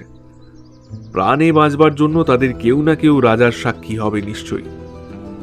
জলার নরম মাটিতে অনেকগুলো পায়ের ছাপ পাওয়া গিয়েছে। খুব সম্ভবত তার ভিতরে তোমার পদচিহ্ন খুঁজে পাওয়া যাবে। তারপর প্রশ্ন হচ্ছে, তোমার থাকবার কথা কলকাতায়, কিন্তু এই খুনোখুনির সময় তুমি এখানে কেন? তোমার মুখে পরচুলের দাড়ি কেন? তোমার কাছে রিভলভার কেন? আর ওই রিভলভারই প্রমাণ করে দেবে কাল রাত্রে তুমি দলবল নিয়ে জমিদার বাড়ি আক্রমণ করতে গিয়েছিলে। কিরকম? পালাবার সময় তুমি একজন চৌকিদারকে গুলি ছুঁড়ে আহত করেছো। কোন রিভলভার থেকে গুলি বেরিয়েছে সেটা প্রমাণ করা একটুও কঠিন নয়। কিন্তু সতীশবাবু এতক্ষণ স্তম্ভিত হয়ে দাঁড়িয়েছিলেন। এইবারে কতকটা আত্মস্থ হয়ে বললেন, চন্দ্রশঙ্কর বাবু, আপনি? মানুষ চেনা কি এতই কঠিন?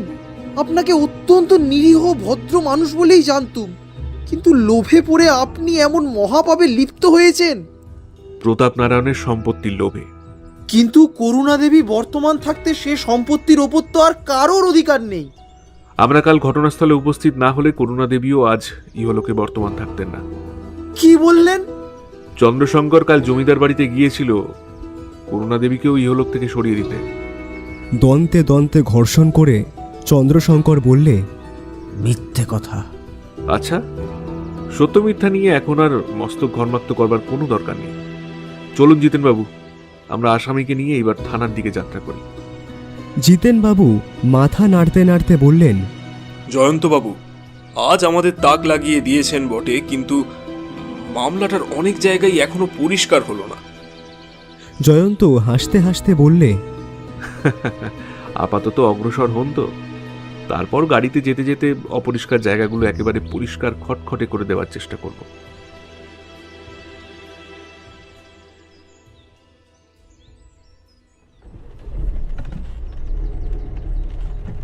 চলন্ত মোটরে বসে জয়ন্ত বলতে লাগলো, জিতেনবাবু, প্রতাপনারায়ণ নিহত হবার আগে এই অঞ্চলে যে 3টে হত্যাকাণ্ড হয়েছিল সেগুলোর জন্য দায়ী কে এখনো আমি সেটা জানতে পারিনি বটে, কিন্তু জমিদার বাড়ির খুনের মামলার সঙ্গে তার যে কোনো সম্পর্ক নেই এটা আমি আগেই আন্দাজ করতে পেরেছিলাম।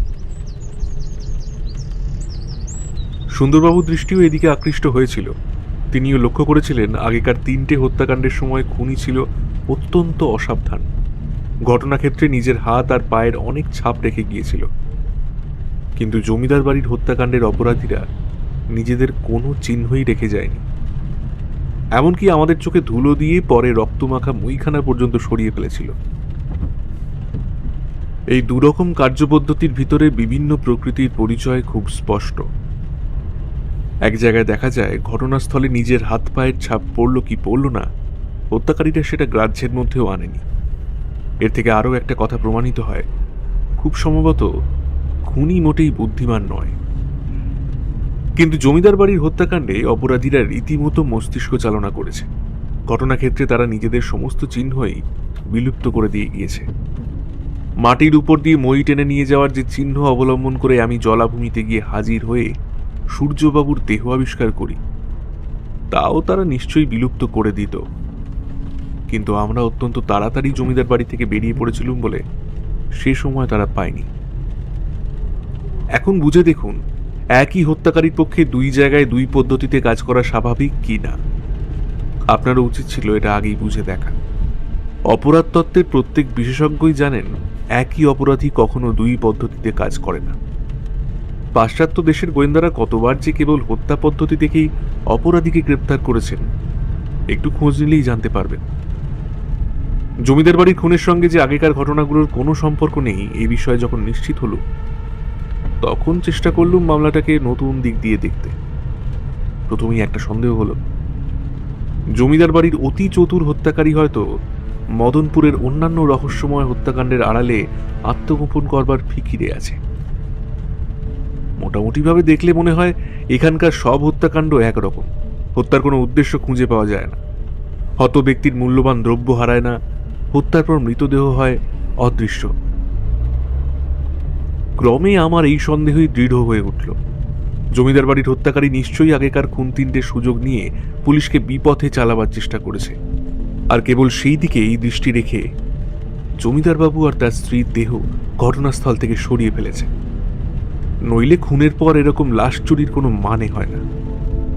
কিন্তু কে এই নতুন হত্যাকারী, তার আসল উদ্দেশ্য কি? এই দুটো প্রশ্নের কোনো উত্তরই খুঁজে পাচ্ছিলাম না। হঠাৎ দৈব হলো আমার সহায়। জলাভূমির ভিতরে পাওয়া গেল সূর্যবাবুর দেহ। সূর্যবাবুকে হত্যা করা হলো কেন? মাথা ঘামিয়ে একটা কারণ পেল।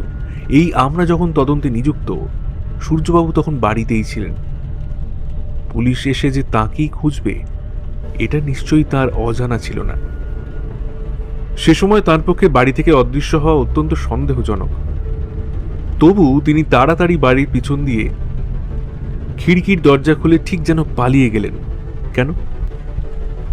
খুব সম্ভবত আমরা যখন প্রাথমিক তদন্তে ব্যস্ত, সূর্যবাবু তখন দোতলার কোনো ঘরের জানলার সামনে দাঁড়িয়েছিলেন। সেখান থেকে হঠাৎ তিনি দেখতে পেলেন বাগানের ভিতর দিয়ে কারা চুপি চুপি একখানা মই টেনে নিয়ে যাচ্ছে। সঙ্গে সঙ্গে আরও দেখলেন তাদের সঙ্গে আছে তারই বইমাত্রেয় ভাই চন্দ্রশঙ্কর, যার থাকবার কথা কলকাতায়। বিপুল বিস্ময়ে দ্রুত পদে নিচে নেমে খিড়কির দরজা খুলে সূর্যবাবু ছুটলেন তাদের পিছনে পিছনে। তারপর বোধহয় ব্যাপারটা দাঁড়ালো এই রকম। চন্দ্রের কাছে গিয়ে সূর্য করলেন কৈফিয়ত দাবি, চন্দ্র করলে সূর্যকে খুন। অবশ্য তখনও পর্যন্ত চন্দ্র নামধারী কোনো ব্যক্তির অস্তিত্ব আমি জানতাম না। আমার ধারণার ভিতরে ছিল অজ্ঞাতনামা হত্যাকারীরা। পরে সতীশবাবুর মুখে শুনলুম চন্দ্রের কথা। আমাদের গোয়েন্দার মন ধাঁ করে পেলে একটা সম্ভাবনার ইঙ্গিত। সূর্য ও তার স্ত্রী হচ্ছেন প্রতাপ নারায়ণের উত্তরাধিকারী। সূর্যবাবুর অবর্তমানে তার সন্তানহীনা স্ত্রী পাবেন সমস্ত সম্পত্তি। তিনি পোষ্যপুত্র নিতে পারেন, নইলে তার মৃত্যু হলে সম্পত্তি যাবে চন্দ্রের হাতে, কারণ সূর্যবাবুর আর কোনো আত্মীয় নেই। চন্দ্রের মাথায় এমন কোনো শয়তানি বুদ্ধি থাকা সম্ভবপর কিনা ভাবতে লাগলো। অন্তত এটা সত্য হলে এই অদ্ভুত হত্যার একটা উদ্দেশ্য পাওয়া যায়। চন্দ্র কি আগে থাকতেই স্থির করে রেখেছিল যে প্রতাপ নারায়ণ ও স্ত্রীকে হত্যা করবার পরে সূর্যবাবু ও তার স্ত্রীকে ইহলোক থেকে সরিয়ে দেবে? সূর্যবাবুকে হঠাৎ জলাভূমিতে পেয়ে সে তাকে হত্যা করেছে, তারপর সে কি আক্রমণ করবে করুণা দেবীকেও? ব্যাপারটা প্রথমে খুব সহজ ও স্বাভাবিক বলে মনে হলো না, যদিও আমি জানি প্রথম শ্রেণীর দুরাত্মার পক্ষে কিছুই অসম্ভব নয়। আমার ধারণা সত্য হলো অতঃপর চন্দ্র কি করতে পারে সেটাও আন্দাজ করবার চেষ্টা করল। সে নিশ্চয় সময় ও সুযোগ নষ্ট করবে না। মদনপুরে বারবার রহস্যময় ও উদ্দেশ্যহীন হত্যাকাণ্ড হচ্ছে, ক্ষেত্র প্রস্তুত। করুণা দেবীও যদি এই সময় নিহত হন এবং তার দেহ খুঁজে না পাওয়া যায়, পুলিশের দৃষ্টি তাহলে চন্দ্রের দিকে আকৃষ্ট হবে না নিশ্চয়ই। আমি ছুঁড়লুম আধারে ঢিল। রাত্রের অন্ধকারে চন্দ্রের উদয় দেখবার আশায় সদল বলে নিলুম বাগানের ঝোপের ভিতরে আশ্রয়। তারপরের কথা আপনারা সব জানেন। জিতেনবাবু চমৎকৃত হয়ে বললেন, ধন্যবাদ, ধন্যবাদ জয়ন্তবাবু, বিচিত্র আপনার দৃষ্টির তীক্ষ্ণতা। আমি বলি, বিচিত্র ওর মস্তিষ্কের সূক্ষ্মতা। কি বলেন মানিকবাবু? আমি কিছুই বলি না। শোনা যে শোনা, কে না তা জানে। জয়ন্ত হচ্ছে জয়ন্তই, ওকে আর নতুন করে সুখ্যাতি কি করব?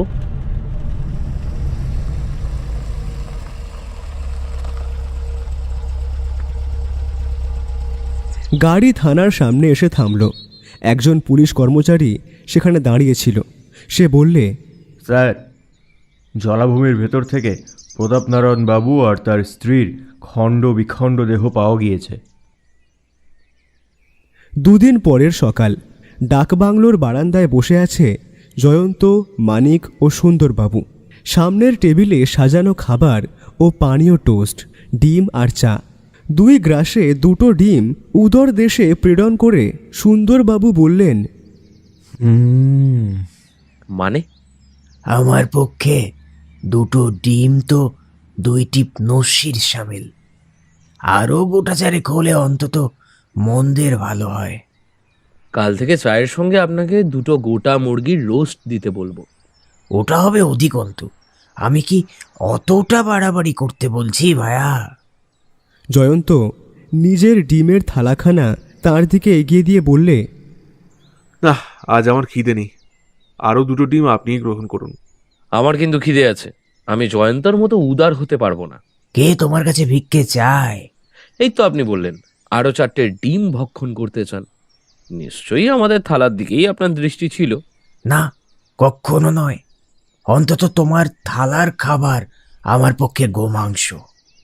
তাহলে আপনি স্বীকার করছেন যে জয়ন্তের থালার দিকে আপনার দৃষ্টি ছিল, তাই তো?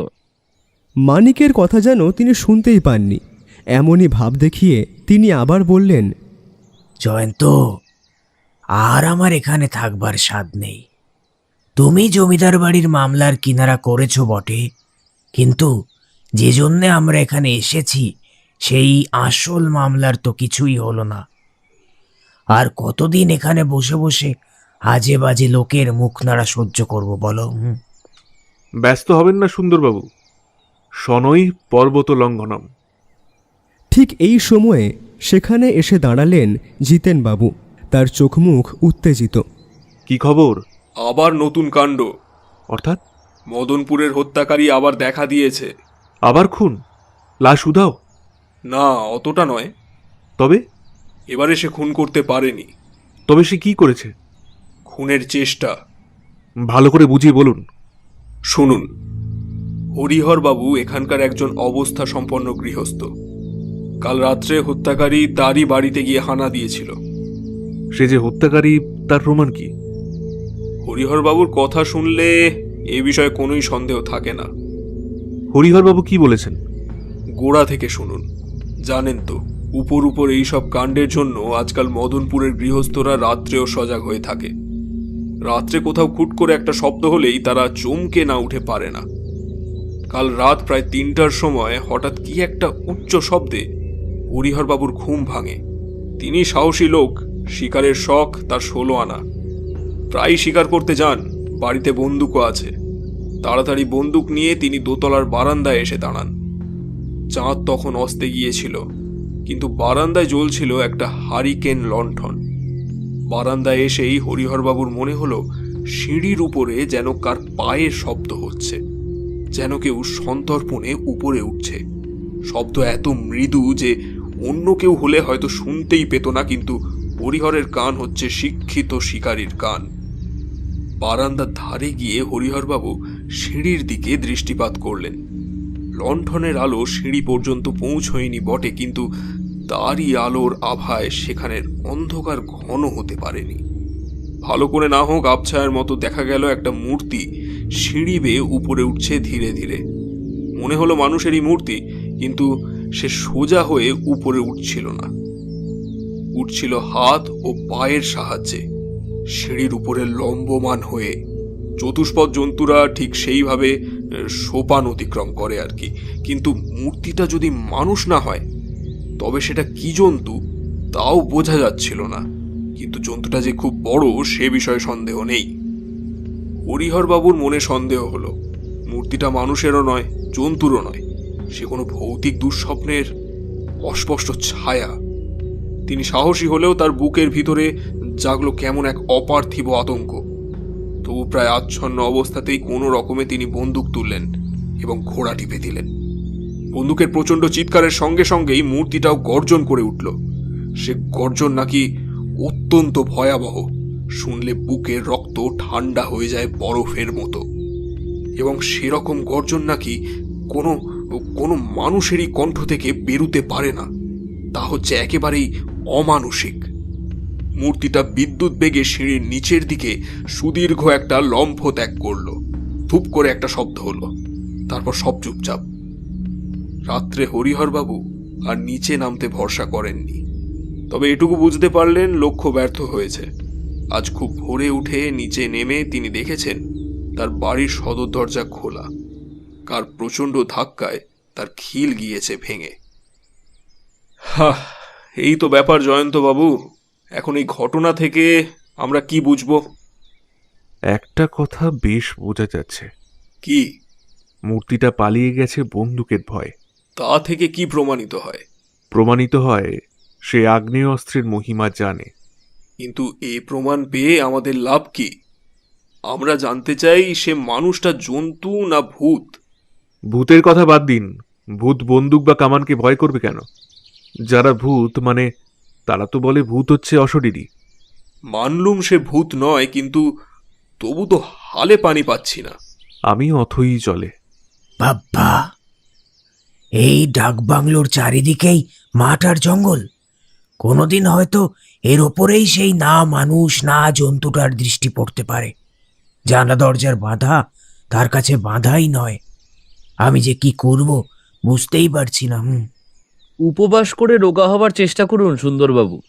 শুনেছেন তো, ওই মূর্তিটার লোভ হচ্ছে মানুষের দেহেরই ওপরে। আপনার এই একটি মাত্র নধর দেহ, মাংস আছে 3-3টে নরদেহের মতন। আপনার দেহ একবার মাত্র নিরীক্ষণ করলে মূর্তিটার জঠরানল জ্বলে উঠতে পারে দাউ দাউ করে। থামো বাপু, তুমি আর ফোড়ন দিও না তো।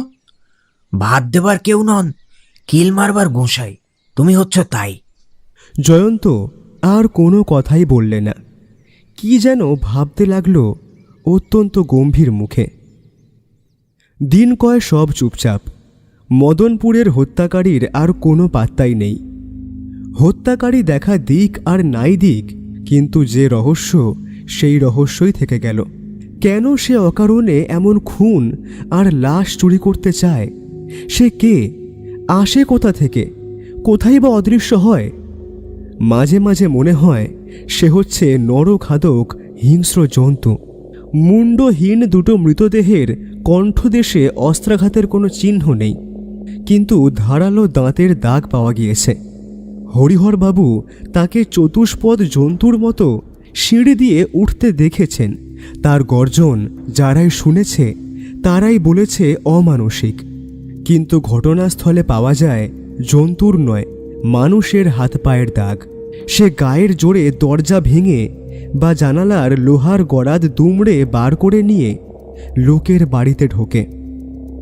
নরখাদক জন্তুরা এইভাবে গৃহস্থের বাড়িতে হানা দিয়েছে বলে শোনা যায় না, কিন্তু পৃথিবীতে এমন মানুষ কে আছে দাঁত দিয়ে কামড়ে যে নরমুণ্ডকে দেহ থেকে বিচ্ছিন্ন করে?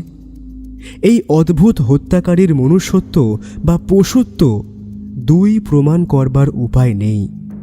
তাকে ভূত বলে মানলে অনেকগুলো প্রশ্নের নিশ্চিত বা অনিশ্চিত উত্তর পাওয়া যায়, কারণ প্রেতের আকৃতি বা প্রকৃতি সম্বন্ধে কারোরই কোনো সঠিক ধারণা নেই। ভূতের মূর্তি নাকি যে কোনো রকমই হতে পারে, আর সে নাকি করতে পারে যে কোনো রকমের অলৌকিক কাজ। কিন্তু বেশি লোকের ভিড় দেখলে বা আগ্নেয়াস্ত্র ব্যবহার করলে টেনে লম্বা দেয় সে। কে কবে শুনেছে এমন ভীরু ভূতের কথা? সুন্দরবাবু বললেন, মাথাকে অনেক খাটিয়ে আর ঘামিয়ে আমি একটা সিদ্ধান্তে এসে হাজির হয়েছি। বলেন কি?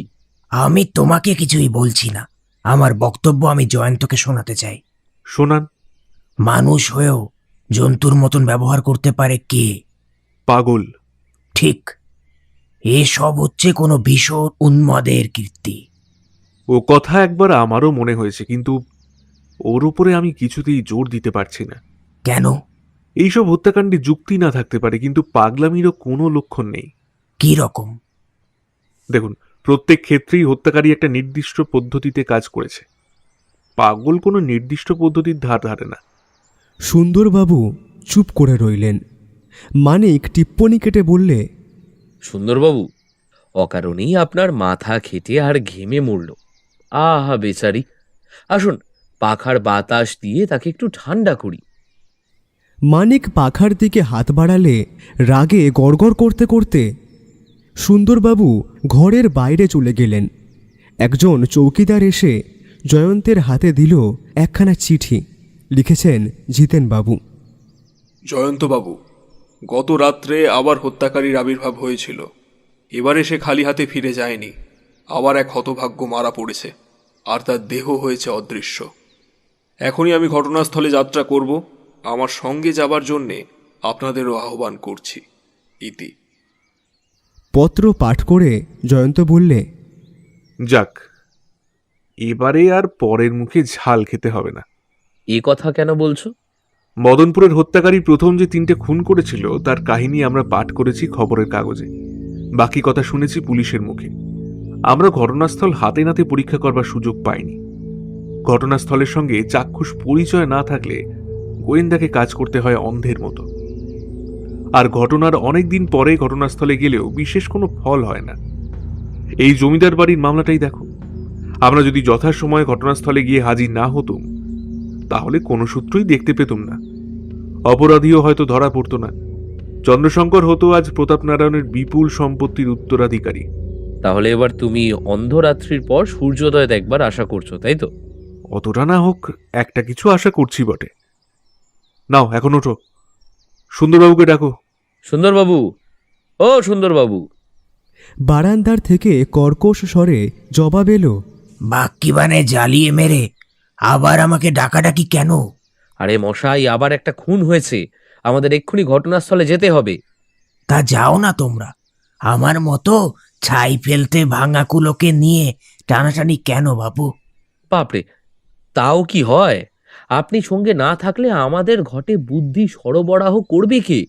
আসুন আসুন, ক্রোধ সম্বরণ করুন। ঘটনাস্থলের দিকে অগ্রসর হতে হতে জিতেনবাবু বললেন, এবারে খুন হয়েছে এক ভিনদেশি ভিখারি। কাল সন্ধ্যার সময় সে এক গৃহস্থের বাড়িতে ভিক্ষা চেয়ে কিছু খাবার পায়। তাই খেয়ে সেই বাড়িরই বাইরে কার রোয়াকে মুড়ি দিয়ে শুয়ে পড়ে। সকলে তাকে সেখানে শুতে মানা করে, বিপদের কথাও বলে। সে কিন্তু কারুর মানা মানেনি। বোধহয় ভেবেছিল মিথ্যা ভয় দেখিয়ে সকলে তাকে সেখান থেকে তাড়াবার ফিকিরে আছে। তারপর গভীর রাত্রে বিকট আর্তনাদে বাড়ির সকলের ঘুম যায় ছুটে। একটা মানুষ চিৎকার করে বলছে, রক্ষা করো, রক্ষা করো। তারপরই শোনা গেল একটা জন্তুর হিংস্র গর্জন। তারপর মানুষ বা জন্তু আর কারুরই সাড়া পাওয়া গেল না। বাড়ির একজন লোক কৌতূহল দমন করতে না পেরে ছাদে গিয়ে উঠল। কাল চতুর্দশীর রাত গিয়েছে, চারিদিকে ছিল ধবধবে চাঁদের আলো। লোকটি ছাদের ধারে গিয়ে দেখল খানিকটা তফাতে একটা মিশ কালো চতুষ্পদ জন্তু মানুষের দেহের মতো কি একটা জিনিস মুখে করে কামড়ে ধরে মাটির উপর দিয়ে টেনে নিয়ে যাচ্ছে। সেটা কি জন্তু? চাঁদের আলো ছিল বটে, কিন্তু দূর থেকে জন্তুটাকে চেনা যায়নি। জন্তুটা কত বড় তাও বোঝা যায়নি। এইটুকু শুনেছি জন্তুটা নাকি চিতাবাঘের চেয়ে ছোট নয়। সে 4 পায়ে ভর দিয়ে যাচ্ছিল। হ্যাঁ, কিন্তু এও শুনলুম চিতাবাঘ যেমন করে হাঁটে তার হাঁটুনি নাকি তেমন ধারা নয়। তারপর আর বলবার কথা বেশি নেই। জন্তুটা চলে যায় মদনপুরের পূব প্রান্তরের দিকে। এই আমরা ঘটনাস্থলে এসে পড়েছি। এই বাড়ির ওই রোয়াকের উপরেই ভিখারিটা শুয়েছিল। দেখুন জয়ন্তবাবু, রোয়াকের উপরে আর তলায় কত রক্ত জমাট বেঁধে আছে দেখুন। এই দেখুন হত্যাকারীর হাতের আর বিকৃত পায়ের ছাপ। এ তো জন্তুর হাত পায়ের চিহ্ন নয়। না, মানুষের। এই দাগগুলোই তো আমাদের কথা একেবারে গুলিয়ে দিয়েছে। দেখা দেয় জন্তু, গর্জন করে জন্তু, কিন্তু রেখে যায় মানুষের হাত পায়ের ছাপ। এ কিরকম অলৌকিক কাণ্ড বলুন তো। জয়ন্ত মাটির উপরে হেঁট হয়ে পড়ে এক মনে হাত ও পায়ের চিহ্নগুলো পরীক্ষা করতে লাগল। সুন্দরবাবু আর একবার মাথা খাটাবার এবং ঘামাবার চেষ্টা করলেন। বললেন, জয়ন্ত, আগে আমার কি সন্দেহ হয় জানো? কি? কোনো মানুষই জন্তুর ছদ্মবেশ পরে আর জন্তুর মতো হেঁটে এই সব খুন করছে। কেন? পুলিশের চোখে ধুলো দেবে বলে। আবার কেন? মানলুম, কিন্তু মৃতদেহগুলো নিয়ে সে কি করে বলুন দেখি। সে টাকা কড়ি চায় না, তার লোভ কেবল মৃতদেহের উপরে। কেন? সুন্দরবাবু জবাব খুঁজে পেলেন না। জয়ন্ত দাঁড়িয়ে উঠে বললে, জিতেনবাবু, কাল যিনি জন্তুটাকে সচক্ষে দেখেছিলেন তিনি এখানে হাজির আছেন? পুলিশের আগমনের সঙ্গে সঙ্গে সেখানে জনতার সৃষ্টি হয়েছিল। জিতেনবাবুর ইঙ্গিতে একজন ভদ্রলোক এগিয়ে এলেন। জয়ন্ত শুধলে, আপনি কাল যে জন্তুটাকে দেখেছিলেন সেটা চিতাবাঘের মতো বড়, কিন্তু চিতাবাঘ নয়। আমার তো তাই বিশ্বাস। এমন বিশ্বাসের কারণ? তার চাল চলন চিতাবাঘের মতন নয়। আপনি চিতাবাঘ দেখেছেন? অনেকবার।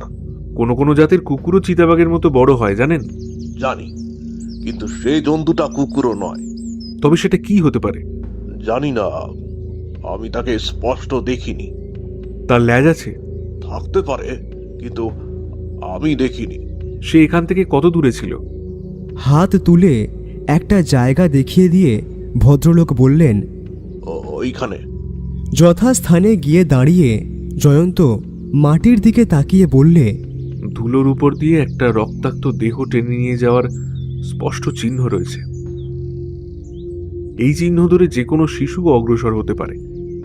আসুন সবাই, আমরা অগ্রসর হই, দেখা যাক জন্তুটা কোথায় গিয়েছে। রক্তাক্ত দেহ টেনে নিয়ে যাওয়ার দাগ মদনপুরের প্রান্ত ছাড়িয়ে প্রান্তরের উপরে গিয়ে পড়ল। তারপর সেই দাগ চলে গিয়েছে পূর্ব দক্ষিণের অরণ্যের দিকে। সকলে জয়ন্তর পিছনে পিছনে অরণ্যের দিকে এগিয়ে গেল। অরণ্য, সেখানেও রক্তের দাগ। আরও খানিক এগিয়ে দেখা গেল দাগটা প্রবেশ করেছে মস্ত একটা ঝোপের ভিতরে।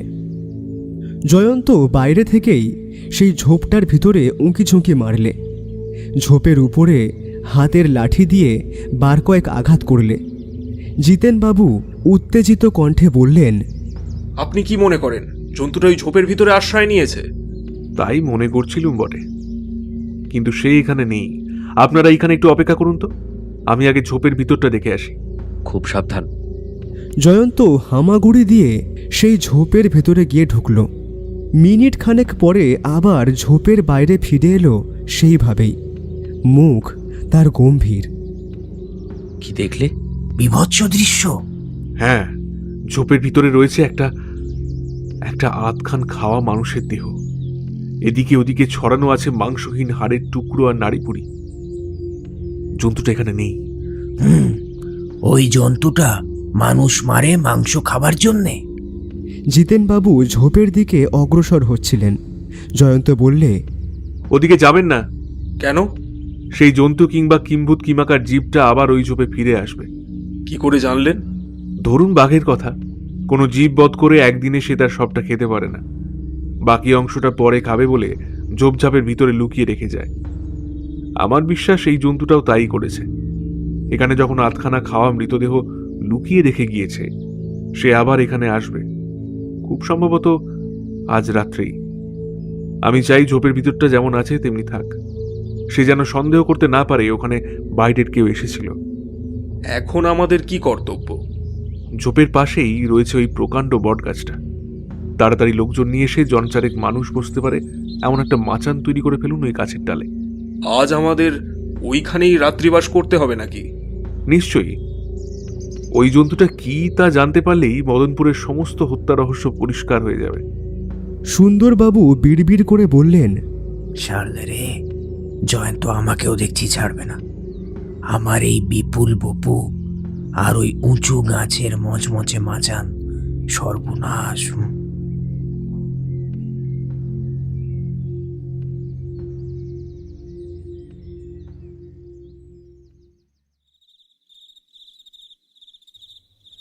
পূর্ণিমার রাত্রি। মদনপুরের ধুধু প্রান্তর আজ ভেসে যাচ্ছে জ্যোৎস্নার বন্যায়। সেখান দিয়ে যেন যে কোনো মুহূর্তে সাদা ঘোড়া ছুটিয়ে আসতে পারে রূপকথার পরম সুন্দর রাজকুমার। কিন্তু তারই প্রান্তে দেখা যাচ্ছে যে বিশাল অরণ্য, তার মধ্যে ঢুকলে পূর্ণিমাকে আর পাওয়া যায় না পরিপূর্ণ রূপে। তবে সেখানেও দেখা যায় আর এক রূপের ছবি।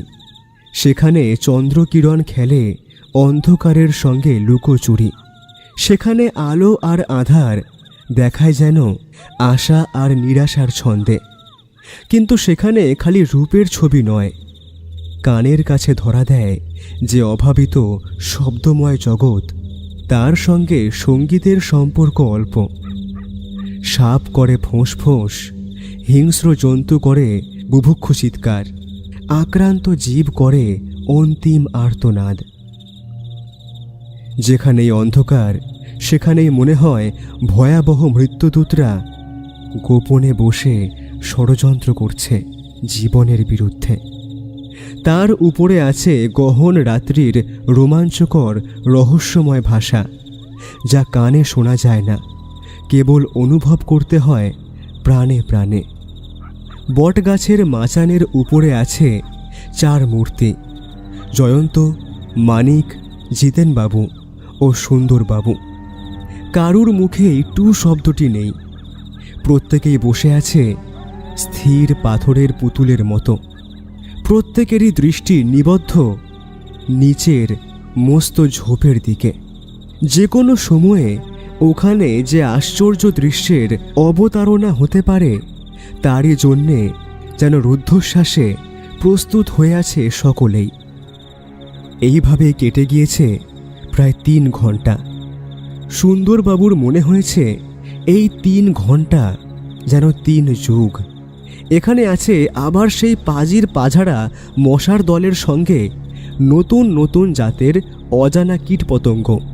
তাদের অনেকেই কামড়ায় তো বটেই, তার উপরে আবার সুবিধা পেলে নাকি নাক আর কানের ছেঁদায় ঢুকে পড়তেও ছাড়ে না।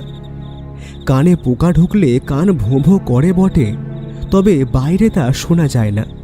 কিন্তু নাকের ভিতরে কেউ অনধিকার প্রবেশ করলে মানুষ কি না হেঁচে কিংবা সশব্দে ফ্যাচ ফ্যাচ না করে থাকতে পারে?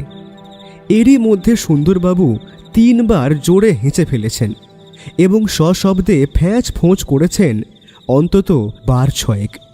নিচের ঝোপটার উপরে এতক্ষণ খানিকটা চাঁদের আলো জেগেছিল, তবে এখন তা সরে গেল ধীরে ধীরে। ঝোপটা এখনও দেখা যাচ্ছে অস্পষ্টভাবে। হঠাৎ দুটো ছোট জানোয়ার সভয়ে শুকনো পাতা মড়মড়িয়ে বেগে পালিয়ে গেল। জয়ন্ত ভাবতে লাগলো, ওরা পালিয়ে গেল কাকে দেখে? প্রশ্নের উত্তর পাওয়া গেল অবিলম্বেই। কিছু দূরে ছিল চাঁদের আলোয় উজ্জ্বল হওয়া খানিকটা জায়গা। আচম্বিতে সেই আলোকমণ্ডলের ভিতর দিয়ে মূর্তিধারী জীবন্ত অভিশাপের মতো ঘোর কৃষ্ণবর্ণ কি একটা বৃহৎ জন্তু প্রচণ্ড তীব্র গতিতে বড় ঝোপটার দিকে ছুটে এলো। ঝোপ থেকে একটু তফাতে এসে সে মূর্তিটা স্থির হয়ে দাঁড়ালো। একটু বেশ বোঝাও গেল, দুটো কটমটে বন্য ও দপদপে চক্ষু বটগাছের উপর দিকে তাকিয়ে আছে। তার দেহ প্রায় অদৃশ্য, কিন্তু দৃশ্যমান জ্বলন্ত চক্ষু। জয়ন্ত বুঝলে জন্তুটা তাদের আবিষ্কার করে ফেলেছে। সে তাড়াতাড়ি বন্দুকটা হাতে তুলে ধরলে। জন্তুটা একবার চাপা গর্জন করলে, তারপর এক লাফ মেরে ফিরে আবার সেই আলোকমণ্ডলের ভিতর দিয়ে পালাবার চেষ্টা করলে তীর বেগে। জয়ন্ত এই সময়টার জন্যই প্রস্তুত হয়েছিল।